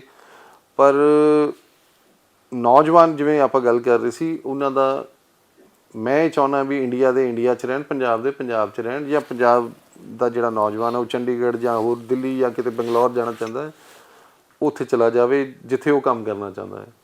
ਇਸ ਗੱਲ ਨਾਲ ਮੈਂ ਵੀ ਸਹਿਮਤ ਹਾਂ ਵੀ ਬਾਹਰ ਉਹਨੂੰ ਮਜਬੂਰੀ 'ਚ ਨਹੀਂ ਜਾਣਾ ਚਾਹੀਦਾ, ਵੀ ਉਹਨੂੰ ਮਜਬੂਰ ਨਹੀਂ ਹੋਣਾ ਚਾਹੀਦਾ ਵੀ ਮੈਨੂੰ ਹੋਰ ਕੋਈ ਆਪਸ਼ਨ ਨਹੀਂ ਹੈ, ਮੈਂ ਬਾਹਰ ਜਾਣਾ ਹੈ। ਹਾਂ, ਪਰ ਜੇ ਕੋਈ ਦਿਲੋਂ ਚਾਹੁੰਦਾ ਹੈ, ਜੇ ਕੋਈ ਇਹੋ ਜਿਹਾ ਵਿਦਿਆਰਥੀ ਹੈ, ਇਹੋ ਜਿਹਾ ਸਟੂਡੈਂਟ ਹੈ ਜਿਹੜਾ ਗਰੀਬ ਹੈ, ਹਾਲਾਤਾਂ ਤੋਂ ਮਜਬੂਰ ਹੈ, ਪਰ ਜਾਣਾ ਚਾਹੀਦਾ ਹੈ, ਜਾਣਾ ਚਾਹੁੰਦਾ ਬਾਹਰ, ਤਾਂ ਉਹਨੂੰ ਇਹ ਨਾ ਲੱਗੇ ਯਾਰ ਵੀ ਬਾਕੀ ਤਾਂ ਬਾਹਰ ਜਾਈ ਜਾਂਦੇ ਹੈ ਅਤੇ ਮੈਂ ਫਸਿਆ ਹੋਇਆ, ਮੈਂ ਜਾ ਨਹੀਂ ਸਕਦਾ। ਤਾਂ ਉਹਦੇ ਲਈ ਇੱਕ ਆਪਸ਼ਨ ਰੱਖੀ ਗਈ ਹੈ, ਉਹਨੂੰ ਇਹ ਆਪਸ਼ਨ ਦਿੱਤੀ ਗਈ ਹੈ, ਉਹਦੀ ਚੋਇਸ ਹੈ। ਉਹ ਜੇ ਪੰਜਾਬ 'ਚ ਪੜ੍ਹਨਾ ਚਾਹੁੰਦਾ ਇੱਥੇ ਵੀ ਪੜ੍ਹ ਸਕਦਾ, ਚੰਡੀਗੜ੍ਹ ਪੜ੍ਹਨਾ ਚਾਹੁੰਦਾ ਉੱਥੇ ਵੀ ਪੜ੍ਹ ਸਕਦਾ। ਉਹ 10 ਲੱਖ ਰੁਪਏ ਨਾਲ ਉਹ ਜਿੱਥੇ ਚਾਹੁੰਦਾ ਉੱਥੇ ਪੜ੍ਹ ਸਕਦਾ। 40,000 ਬੱਚਾ ਜਿਹੜਾ ਹਰ ਸਾਲ ਬਾਹਰ ਜਾਂਦਾ ਹੈ, 40,000 ਬਾਹਰ ਜਾਂਦਾ, 40,000 ਨੂੰ 10-10 ਲੱਖ ਦਿੰਦੇ ਹੋ। ਪੰਜਾਬ ਤੇ ਪਹਿਲਾਂ ਹੀ 3 ਲੱਖ ਕਰੋੜ ਦਾ ਕਰਜ਼ਾ ਭਾਂਡਾ ਤੁਹਾਡੇ ਸਿਰ ਭੰਨਿਆ ਜਾਂਦਾ ਵੀ ਫਲਾਨੀ ਅਕਾਲੀ ਦਲ ਰਹੀ ਆ, ਉਹਨਾਂ ਨੇ ਚੜਾਇਆ ਕਰਜ਼ਾ, ਉਹ ਹੋਰ ਤਿਆਰੀ ਕਰੀ ਬੈਠੇ ਆ ਕਰਜ਼ਾ ਚੜਾਉਣ ਦੀ। ਕਰਜ਼ਾ ਦੇਖੋ, ਜੇ ਸਟੇਟ ਦੀ ਡਿਵੈਲਪਮੈਂਟ ਲਈ ਕਰਜ਼ਾ ਚੱਕਣਾ ਪਵੇ ਤਾਂ ਮੈਂ ਉਹਨੂੰ ਮਾੜਾ ਨਹੀਂ ਸਮਝਦਾ। ਪਰ ਸਰਕਾਰ ਜਦੋਂ ਕਰਜ਼ਾ ਚੱਕਦੀ ਸਟੇਟ ਹੀ ਕਰਜ਼ੇ ਥੱਲੇ ਦੱਬੀ ਜਾਵੇ ਫਿਰ ਨਹੀਂ, ਉਹ ਤੁਹਾਡੀ ਗੱਲ ਨਾਲ ਮੈਂ ਸਹਿਮਤ ਹਾਂ। ਕੱਲਾ ਕਰਜ਼ਾ ਨਹੀਂ, ਵੀ ਸਰਕਾਰ ਦਾ ਫੋਕਸ ਕੱਲਾ ਕਰਜ਼ਾ ਚੱਕਣ ਵੱਲ ਨਹੀਂ, ਆਮਦਨ ਦੇ ਸਾਧਨ ਵਧਾਉਣ ਵੱਲ ਵੀ ਹੋਣਾ ਚਾਹੀਦਾ ਹੈ। ਜਿਵੇਂ ਮੈਂ ਤੁਹਾਨੂੰ ਵਿਜ਼ਨ ਦੀ ਗੱਲ ਕਰਦੇ ਹਾਂ ਆਪਾਂ, ਸਰਦਾਰ ਸੁਖਬੀਰ ਸਿੰਘ ਜੀ ਬਾਦਲ ਸਾਹਿਬ ਦੀ, ਉਹਨਾਂ ਨੇ ਹੁਣ ਐਲਾਨ ਕੀਤਾ ਵੀ 400 ਯੂਨਿਟ ਬਿਜਲੀ ਦੇ 1 ਮਹੀਨੇ ਦੇ ਮਾਫ ਹੋਇਆ ਕਰਨਗੇ। ਤਕਰੀਬਨ 800 ਯੂਨਿਟ ਹੋ ਗਏ 2 ਮਹੀਨਿਆਂ ਦੇ। ਤੇ ਜੇ ਦੇਖੀਏ ਤਾਂ ਇਹ ਵੀ ਬਹੁਤ ਵੱਡਾ ਵਿੱਤੀ ਬੋਝ ਹੈ ਸਟੇਟ ਐਕਸਚੇਕਰ ਤੇ, ਜਿਹੜਾ ਸਟੇਟ ਦਾ ਖਜ਼ਾਨਾ ਉਹ 'ਤੇ ਬੜਾ ਵੱਡਾ ਬੋਝ ਹੈ। ਪਰ ਉਹ ਨਾਲ ਇੱਕ ਪਲਾਨ ਲੈ ਕੇ ਆਏ ਹੈ। ਪਲਾਨ ਕੀ ਲੈ ਕੇ ਆਏ ਹੈ ਵੀ ਜਿਹੜਾ ਆਏ ਸਾਲ ਸਬਸਿਡੀ ਆਪਾਂ ਦਿੰਦੇ ਹਾਂ, ਭਾਵੇਂ ਤਾਂ ਖੇਤੀਬਾੜੀ ਵਾਲੀਆਂ ਮੋਟਰਾਂ ਹੈ ਤੇ ਜਾਂ ਗਰੀਬਾਂ ਨੂੰ 200 ਯੂਨਿਟ ਮਾਫ ਚੱਲ ਰਹੇ ਸੀਗੇ, ਉਹ ਜਿਹੜੀ ਸਬਸਿਡੀ ਹੈ ਉਹ ਸਬਸਿਡੀ ਨੂੰ ਯੂਜ਼ ਕਰਕੇ ਇਨਫਰਾਸਟਰਕਚਰ ਡਿਵੈਲਪਮੈਂਟ ਲਈ ਉਹ ਸਬਸਿਡੀ ਨਾਲ ਸੋਲਰ ਪਾਵਰ ਪਲਾਂਟ ਲਾਏ ਜਾਣਗੇ, ਜਿਨ੍ਹਾਂ ਦੀ ਲਾਈਫ ਤਕਰੀਬਨ 20-25 ਸਾਲ ਹੁੰਦੀ ਹੈ। ਤਾਂ 5 ਸਾਲਾਂ 'ਚ ਉਹ ਮਤਲਬ ਵੀ ਇਹੋ ਜਿਹਾ ਇਨਫਰਾਸਟਰਕਚਰ ਡਿਵੈਲਪ ਕਰ ਦੇਣਾ ਹੈ, ਸੋਲਰ ਪਲਾਂਟਸ ਇਹੋ ਜਿਹੇ ਲਾ ਦੇਣੇ ਜਿਹੜੇ ਅਗਲੇ 20-25 ਸਾਲ ਜਿਹੜਾ ਹੈਗਾ ਤੁਹਾਡਾ ਫ੍ਰੀ ਬਿਜਲੀ ਸਟੇਟ ਨੂੰ ਵੀ ਪਵੇ ਤੇ ਲੋਕਾਂ ਨੂੰ ਵੀ ਫ੍ਰੀ ਪਵੇ। ਜਿਹੜੇ ਕੰਟਰੈਕਟ ਅਕਾਲੀ ਦਲ ਨੇ ਕੀਤੇ ਆ ਉਹਦੇ ਕਰਕੇ 10 ਰੁਪਏ ਯੂਨਿਟ ਮਿਲਦੀ ਹੈ। ਨਹੀਂ, ਉਹ ਤਾਂ ਪਹਿਲਾਂ ਕੰਟਰੈਕਟਸ ਹੋ ਗਏ ਨਾ, ਉਸ ਵੇਲੇ ਜਿਹੜੇ ਤਾਂ ਹੁਣ ਵੀ ਪੈ ਰਿਹਾ ਨਾ, ਜਿਹੜੇ ਥਰਮਲ ਪਲਾਂਟਸ ਦੇ ਕੰਟਰੈਕਟ ਜੀ ਜਿਹੜੇ ਥਰਮਲ ਪਲਾਂਟਸ ਦੇ ਕੰਟਰੈਕਟ ਹੈ ਨਾ, ਉਹ ਵੀ ਸੁਖਬੀਰ ਜੀ ਨੇ ਬੜਾ ਵਧੀਆ ਲੰਬਾ ਚੌੜਾ ਐਕਸਪਲੇਨੇਸ਼ਨ ਦਿੱਤਾ ਸੀ ਉਹਨਾਂ ਦਾ ਵੀ ਸਾਰੇ ਦੇਸ਼ ਨੂੰ ਸੇਮ ਪੈਟਰਨ ਤੇ ਥਰਮਲ ਪਲਾਂਟਸ ਜਿਹੜੇ ਹੈਗੇ ਉਹ ਬਿਡ ਕਰਨ ਲਈ, ਮਤਲਬ ਉਹਦੇ ਟੈਂਡਰ ਲਾਉਣ ਲਈ ਕਿਹਾ ਗਿਆ ਸੀਗਾ। ਤੇ ਸਭ ਤੋਂ ਸਸਤੇ ਜਿਹੜੇ ਬਿਜਲੀ ਦੇ ਟੈਂਡਰ ਹੋਏ ਹੈ ਥਰਮਲ ਪਲਾਂਟਸ ਦੀ ਬਿਜਲੀ ਦੇ, ਉਹ ਪੰਜਾਬ 'ਚ ਹੋਏ ਹੈ। 10 ਰੁਪਏ ਯੂਨਿਟ ਤਾਂ ਵੀ ਮਿਲਦੀ ਹੈ। ਉਹ ਇਹਨਾਂ ਨੇ ਕਿਹਾ ਸੀਗਾ, ਸਾਡੇ ਵੇਲੇ ਨਹੀਂ 10 ਰੁਪਏ ਯੂਨਿਟ ਸੀ, ਮੇਰੇ ਐਗਜ਼ੈਕਟਲੀ ਨਹੀਂ ਯਾਦ ਕਿੰਨੇ ਰੁਪਏ ਸੀਗਾ, ਪਰ ਮੈਨੂੰ ਲੱਗਦਾ 3-4 ਹੋਣਾ ਹੈ, ਵੱਧ ਤੋਂ ਵੱਧ 5 ਹੋਣਾ ਹੈ, ਤੇ ਹੁਣ ਤਕਰੀਬਨ 10 ਤੇ ਪਹੁੰਚ ਗਿਆ ਹੈ। ਇਹ ਸਟੇਟ ਦੀ ਜ਼ਿੰਮੇਵਾਰੀ ਹੈ ਵੀ ਜਿਹੜਾ ਸਬਸਿਡੀ ਦੇਵੇ ਲੋਕਾਂ ਨੂੰ ਜਾਂ ਜਿਵੇਂ ਵੀ ਸਿਸਟਮ ਬਣਾਵੇ। ਪਰ ਜਿਸ ਵੇਲੇ ਟੈਂਡਰ ਹੋਏ ਜਾਂ ਥਰਮਲ ਪਲਾਂਟ ਲੱਗੇ, ਉਸ ਵੇਲੇ ਸਭ ਤੋਂ ਸਸਤੀ ਬਿਜਲੀ ਦਾ ਕੰਟਰੈਕਟ ਜਿਹੜਾ ਹੈਗਾ ਉਹ ਪੰਜਾਬ 'ਚ ਹੋਇਆ ਸੀਗਾ। ਇਹ ਨਾਲੇ ਕੋਈ ਸਟੇਟ ਪਾਲਿਸੀ ਨਹੀਂ ਸੀਗੀ, ਇਹ ਸੈਂਟਰ ਪਾਲਿਸੀ, ਸੈਂਟਰ ਵੱਲੋਂ ਪਾਲਿਸੀ ਬਣਾਈ ਗਈ ਸੀ ਆਪਣੇ ਪ੍ਰਧਾਨ ਮੰਤਰੀ ਸਰਦਾਰ ਮਨਮੋਹਨ ਸਿੰਘ ਜੀ ਵੱਲੋਂ ਪਾਲਿਸੀ ਬਣਾਈ ਗਈ ਸੀ, ਜਿਹਦੇ ਹੇਠ ਇਹ ਸਾਰੇ ਦੇਸ਼ 'ਚ ਪਲਾਂਟ ਲੱਗੇ ਹੈ। ਇਹਦੇ 'ਚ ਸਾਰਾ ਮਤਲਬ ਦੋਸ਼ ਇਹ ਹਰੇਕ ਗੱਲ ਦਾ ਜਿਹੜਾ ਮੂੰਹ ਹੈ ਉਹ ਬਾਦਲ ਪਰਿਵਾਰ ਵੱਲ ਮੁੜਨਾ ਚਾਹੁੰਦੇ ਆ। ਹਰੇਕ ਗੱਲ ਜਿਹੜੀ ਕੋਈ ਮਾੜੀ ਹੋ ਗਈ ਉਹ ਬਾਦਲ ਪਰਿਵਾਰ ਨੇ ਕਰਤੀ, ਜਿਹੜੀ ਕੋਈ ਚੰਗੀ ਹੋ ਗਈ ਅਸੀਂ ਕਰਤੀ। ਇਹ ਪਾਲਿਸੀ ਬਣੀ ਹੋਈ ਹੈ ਪਾਰਟੀਆਂ ਦੀ। ਇਹਨਾਂ ਦਾ ਸਾਰਿਆਂ ਦਾ ਜ਼ੋਰ ਇੱਕੋ ਹੀ ਲੱਗਿਆ ਹੋਇਆ ਵੀ ਅਸੀਂ ਬਾਦਲ ਪਰਿਵਾਰ ਨੂੰ ਬਦਨਾਮ ਕਰ ਦਈਏ ਤੇ ਸ਼੍ਰੋਮਣੀ ਅਕਾਲੀ ਦਲ ਆਪੇ ਖਤਮ ਹੋ ਜਾਊਗਾ। ਜਾਂਦੇ ਜਾਂਦੇ ਹਰਪ੍ਰੀਤ ਜੀ ਲੋਕਾਂ ਨੂੰ ਇਹ ਸੰਬੋਧਨ ਕਰ ਦਿਓ ਵੀ ਹਰਪ੍ਰੀਤ ਨੂੰ ਵੋਟ ਕਿਉਂ ਪਾਈ ਜਾਵੇ। ਹਰਪ੍ਰੀਤ ਕੋਲ ਕੀ ਅਜਿਹਾ ਏਜੰਡਾ ਆ ਜਿਹੜਾ ਪਿਛਲੇ 10 ਸਾਲ ਸਰਕਾਰ ਰਹੀ ਉਦੋਂ ਨਹੀਂ ਕਰ ਸਕੀ ਅਕਾਲੀ ਦਲ, ਤੇ ਐਤਕੀ ਕਰ ਲਾਂਗੇ। ਦੇਖੋ, ਮੈਂ ਤਾਂ ਤੁਹਾਡੇ ਚੈਨਲ ਰਾਹੀਂ ਸਾਰੇ ਸੰਗਤ ਨੂੰ ਮਲੋੜਦੀ ਨੂੰ ਇਹੀ ਬੇਨਤੀ ਕਰਨਾ ਚਾਹੁੰਦਾ ਹੈ ਵੀ ਤੁਸੀਂ ਮੈਨੂੰ 10 ਸਾਲ ਮੌਕਾ ਦਿੱਤਾ ਸੀ, 2007 ਤੋਂ ਲੈ ਕੇ 17 ਤੱਕ। ਪਹਿਲਾਂ ਮੇਰੇ ਫਾਦਰ ਸਾਹਿਬ ਨੂੰ ਵੀ ਤੁਸੀਂ ਬਣਾਇਆ, ਉਸ ਤੋਂ ਪਹਿਲਾਂ ਦਾਦਾ ਜੀ ਨੂੰ ਵੀ, ਤੇ ਅਸੀਂ ਪੂਰੀ ਮਿਹਨਤ ਨਾਲ, ਇਮਾਨਦਾਰੀ ਨਾਲ, ਤਨਦੇਹੀ ਨਾਲ ਤੁਹਾਡੀ ਸੇਵਾ ਕੀਤੀ ਹੈ। 10 ਸਾਲਾਂ 'ਚ ਬਾਦਲ ਪਰਿਵਾਰ ਨੇ ਵੀ ਸਿਰ ਤੇ ਹੱਥ ਰੱਖਿਆ। ਬੀਬੀ ਜੀ ਇੱਥੇ ਪਹਿਲੇ 5 ਸਾਲ ਹਾਜ਼ਰ ਸੀਗੇ ਤੇ ਪਿੰਡਾਂ ਦੀ ਡਿਵੈਲਪਮੈਂਟ ਤੇ ਸ਼ਹਿਰ ਦੀ ਡਿਵੈਲਪਮੈਂਟ ਵੱਧ ਤੋਂ ਵੱਧ ਕਰਾਈ ਗਈ। ਨੌਜਵਾਨਾਂ ਲਈ ਸਟੇਡੀਅਮ ਵੀ ਬਣਾਏ ਗਏ। ਸ਼ਹਿਰ 'ਚ ਸੀਵਰੇਜ ਸਿਸਟਮ ਦਾ ਬੜਾ ਮਾੜਾ ਹਾਲ ਸੀਗਾ, ਵਾਟਰ ਸਪਲਾਈ ਦਾ। ਫਿਰ ਮਿਮਟ ਕਾਲਜ ਬਣਾਇਆ ਗਿਆ, NCC ਅਕੈਡਮੀ ਬਣਾਈ ਗਈ। ਆਪਣੇ ਬਾਲ ਸਾਹਿਬ ਨੇ ਇਨੇ ਖੇੜੇ ਪਿੰਡ ਚਿੰਗਾ ਫਾਰਮ ਦੀ ਟ੍ਰੇਨਿੰਗ ਦਾ ਇੰਸਟੀਚਿਊਟ ਬਣਾਇਆ। ਹੋਰ ਇੰਸਟੀਚਿਊਟ ਆਪਣੇ ਕੰਸਟਰਕਸ਼ਨ ਸਕਿੱਲਸ ਦੇ, ਡਰਾਈਵਿੰਗ ਸਕੂਲ, ਬੜਾ ਕੁਛ ਉਸ ਵੇਲੇ 10 ਸਾਲਾਂ 'ਚ ਹੋਇਆ। ਤੇ ਗਾਂ ਵੀ ਜੇ ਤੁਸੀਂ ਮੌਕਾ ਦਿਓਗੇ ਮੈਨੂੰ, ਸ਼੍ਰੋਮਣੀ ਅਕਾਲੀ ਦਲ ਦੀ ਬਸਪਾ ਦੀ ਸਰਕਾਰ ਬਣਾਓਗੇ, ਤਾਂ ਮੈਂ ਇਹੀ ਵਾਅਦਾ ਤੁਹਾਡੇ ਨਾਲ ਕਰਦਾ ਹਾਂ ਵੀ ਗਾਂ ਵੀ ਸਾਡਾ ਫੋਕਸ ਹੈ ਜਿਹੜਾ ਉਹ ਡਿਵੈਲਪਮੈਂਟ ਦਾ ਰਹੂਗਾ। ਨੌਜਵਾਨਾਂ ਨੂੰ ਹੋਰ ਵੀ ਅਸੀਂ ਪਿੰਡ ਪਹਿਲਾਂ ਅਸੀਂ ਕੁਛ ਪਿੰਡਾਂ 'ਚ ਸਟੇਡੀਅਮ ਬਣਾਏ ਸੀ ਵੱਡੇ, ਇਨੇ ਖੇੜੇ ਬਣਾਇਆ ਸੀ, ਝੋੜ, ਰੁਪਾਣੇ, ਅਬਲਖਰਾਣਾ, ਭਾਗਸਰ। ਇੱਥੇ ਸ਼ਹਿਰ 'ਚ ਵੀ ਅਸੀਂ ਇੱਕ ਸਟੇਡੀਅਮ ਸ਼ੁਰੂ ਕਰਿਆ ਸੀ ਬਹੁਤ ਵੱਡਾ। ਤੇ ਇਸ ਵਾਰੀ ਮੇਰਾ ਏਜੰਡਾ ਇਹੀ ਹੋਏਗਾ ਵੀ ਸਾਰੇ ਪਿੰਡਾਂ 'ਚ ਖੇਡ ਸਟੇਡੀਅਮ ਹੋਣ, ਜਿਮ ਹੋਵੇ, ਤੇ ਬੱਚਿਆਂ ਨੂੰ ਖੇਡਾਂ ਦੇ ਨਾਲ ਨਾਲ ਪੜ੍ਹਾਈ ਵੱਲ ਉਤਸ਼ਾਹਿਤ ਕੀਤਾ ਜਾਵੇ। ਸਕੂਲ ਚੰਗੇ ਹੋਣ, ਕਾਲਜਸ ਹੋਣ, ਤੇ ਨਾਲ ਨੌਕਰੀ ਦੇ ਸਾਧਨ ਪੈਦਾ ਕੀਤੇ ਜਾਣ। ਤੇ ਜਿਹੜੀ ਡਿਵੈਲਪਮੈਂਟ ਹੈ ਉਹ ਤਾਂ ਹੋਵੇ ਹੀ ਹੋਵੇ, ਨਾਲ ਜਿਹੜਾ ਲਾਅ ਐਂਡ ਆਰਡਰ ਹੈ ਉਹਨੂੰ ਮੇਨਟੇਨ ਕਰਕੇ ਦੇਵਾਂਗੇ ਅਸੀਂ। ਭਾਈਚਾਰਕ ਸਾਂਝ ਕਾਇਮ ਰਹੇ, ਇਹੀ ਏਜੰਡਾ ਹੈ ਮੇਰਾ। ਤੁਹਾਡਾ ਸਾਰਿਆਂ ਦਾ ਬਹੁਤ ਬਹੁਤ ਧੰਨਵਾਦ। ਵਾਹਿਗੁਰੂ ਜੀ ਕਾ ਖਾਲਸਾ, ਵਾਹਿਗੁਰੂ ਜੀ ਕੀ ਫਤਿਹ। ਸ਼ੁਕਰੀਆ ਹਰਪ੍ਰੀਤ ਜੀ, ਮਿਲਦੇ ਆ ਮੈਦਾਨ ਦੇ ਵਿੱਚ, ਤੇ ਬਹੁਤ ਬਹੁਤ ਸਾਡੇ ਵੱਲੋਂ ਸ਼ੁਭਕਾਮਨਾਵਾਂ। ਬਹੁਤ ਧੰਨਵਾਦ ਤੁਹਾਡਾ Surkhab ji. Thank you so much. So ਦੋਸਤੋ, ਇਹ ਤਾਂ ਹਰਪ੍ਰੀਤ ਸਿੰਘ ਸਨ, ਜਿਹੜੇ ਕਿ ਅਕਾਲੀ ਉਮੀਦਵਾਰ ਨੇ, ਹਾਲਾਂਕਿ MLA ਰਹਿ ਚੁੱਕੇ ਨੇ। ਉਹਨਾਂ ਨੇ ਆਪਣਾ ਤਜਰਬਾ, ਆਪਣਾ ਸਿਆਸੀ ਕਰੀਅਰ, ਆਪਣਾ ਹਰ ਜਿਹੜਾ ਕਿ ਚਾਹੇ ਨਿੱਜੀ ਜ਼ਿੰਦਗੀ ਦੇ ਬਹੁਤ ਸਾਰੇ ਪਲ ਸਾਡੇ ਨਾਲ ਸਾਂਝੇ ਕੀਤੇ ਨੇ। ਇਸੇ ਤਰੀਕੇ ਨਾਲ ਨਵੇਂ ਕਿਸੇ ਹੋਰ ਉਮੀਦਵਾਰ ਨਾਲ ਤੁਹਾਡੀ ਮੁਲਾਕਾਤ ਕਰਾਵਾਂਗੇ। ਪਰ ਇੱਕ ਅਪੀਲ ਸਾਡੇ ਵੱਲੋਂ ਵੀ ਕਿ ਆਪਣੀ ਵੋਟ ਦੇ ਅਧਿਕਾਰ ਦੀ ਵਰਤੋਂ ਜ਼ਰੂਰ ਕਰਿਓ, ਸੁਚੱਜੀ ਵਰਤੋਂ ਕਰਿਓ, ਆਪਣੀ ਪਰਖ ਨਾਲ ਕਰਿਓ, ਤੇ ਐਤਕੀ ਲੋਕਤੰਤਰ ਦੇ ਵਿੱਚ ਆਪਣਾ ਯੋਗਦਾਨ ਜ਼ਰੂਰ ਪਾਇਓ।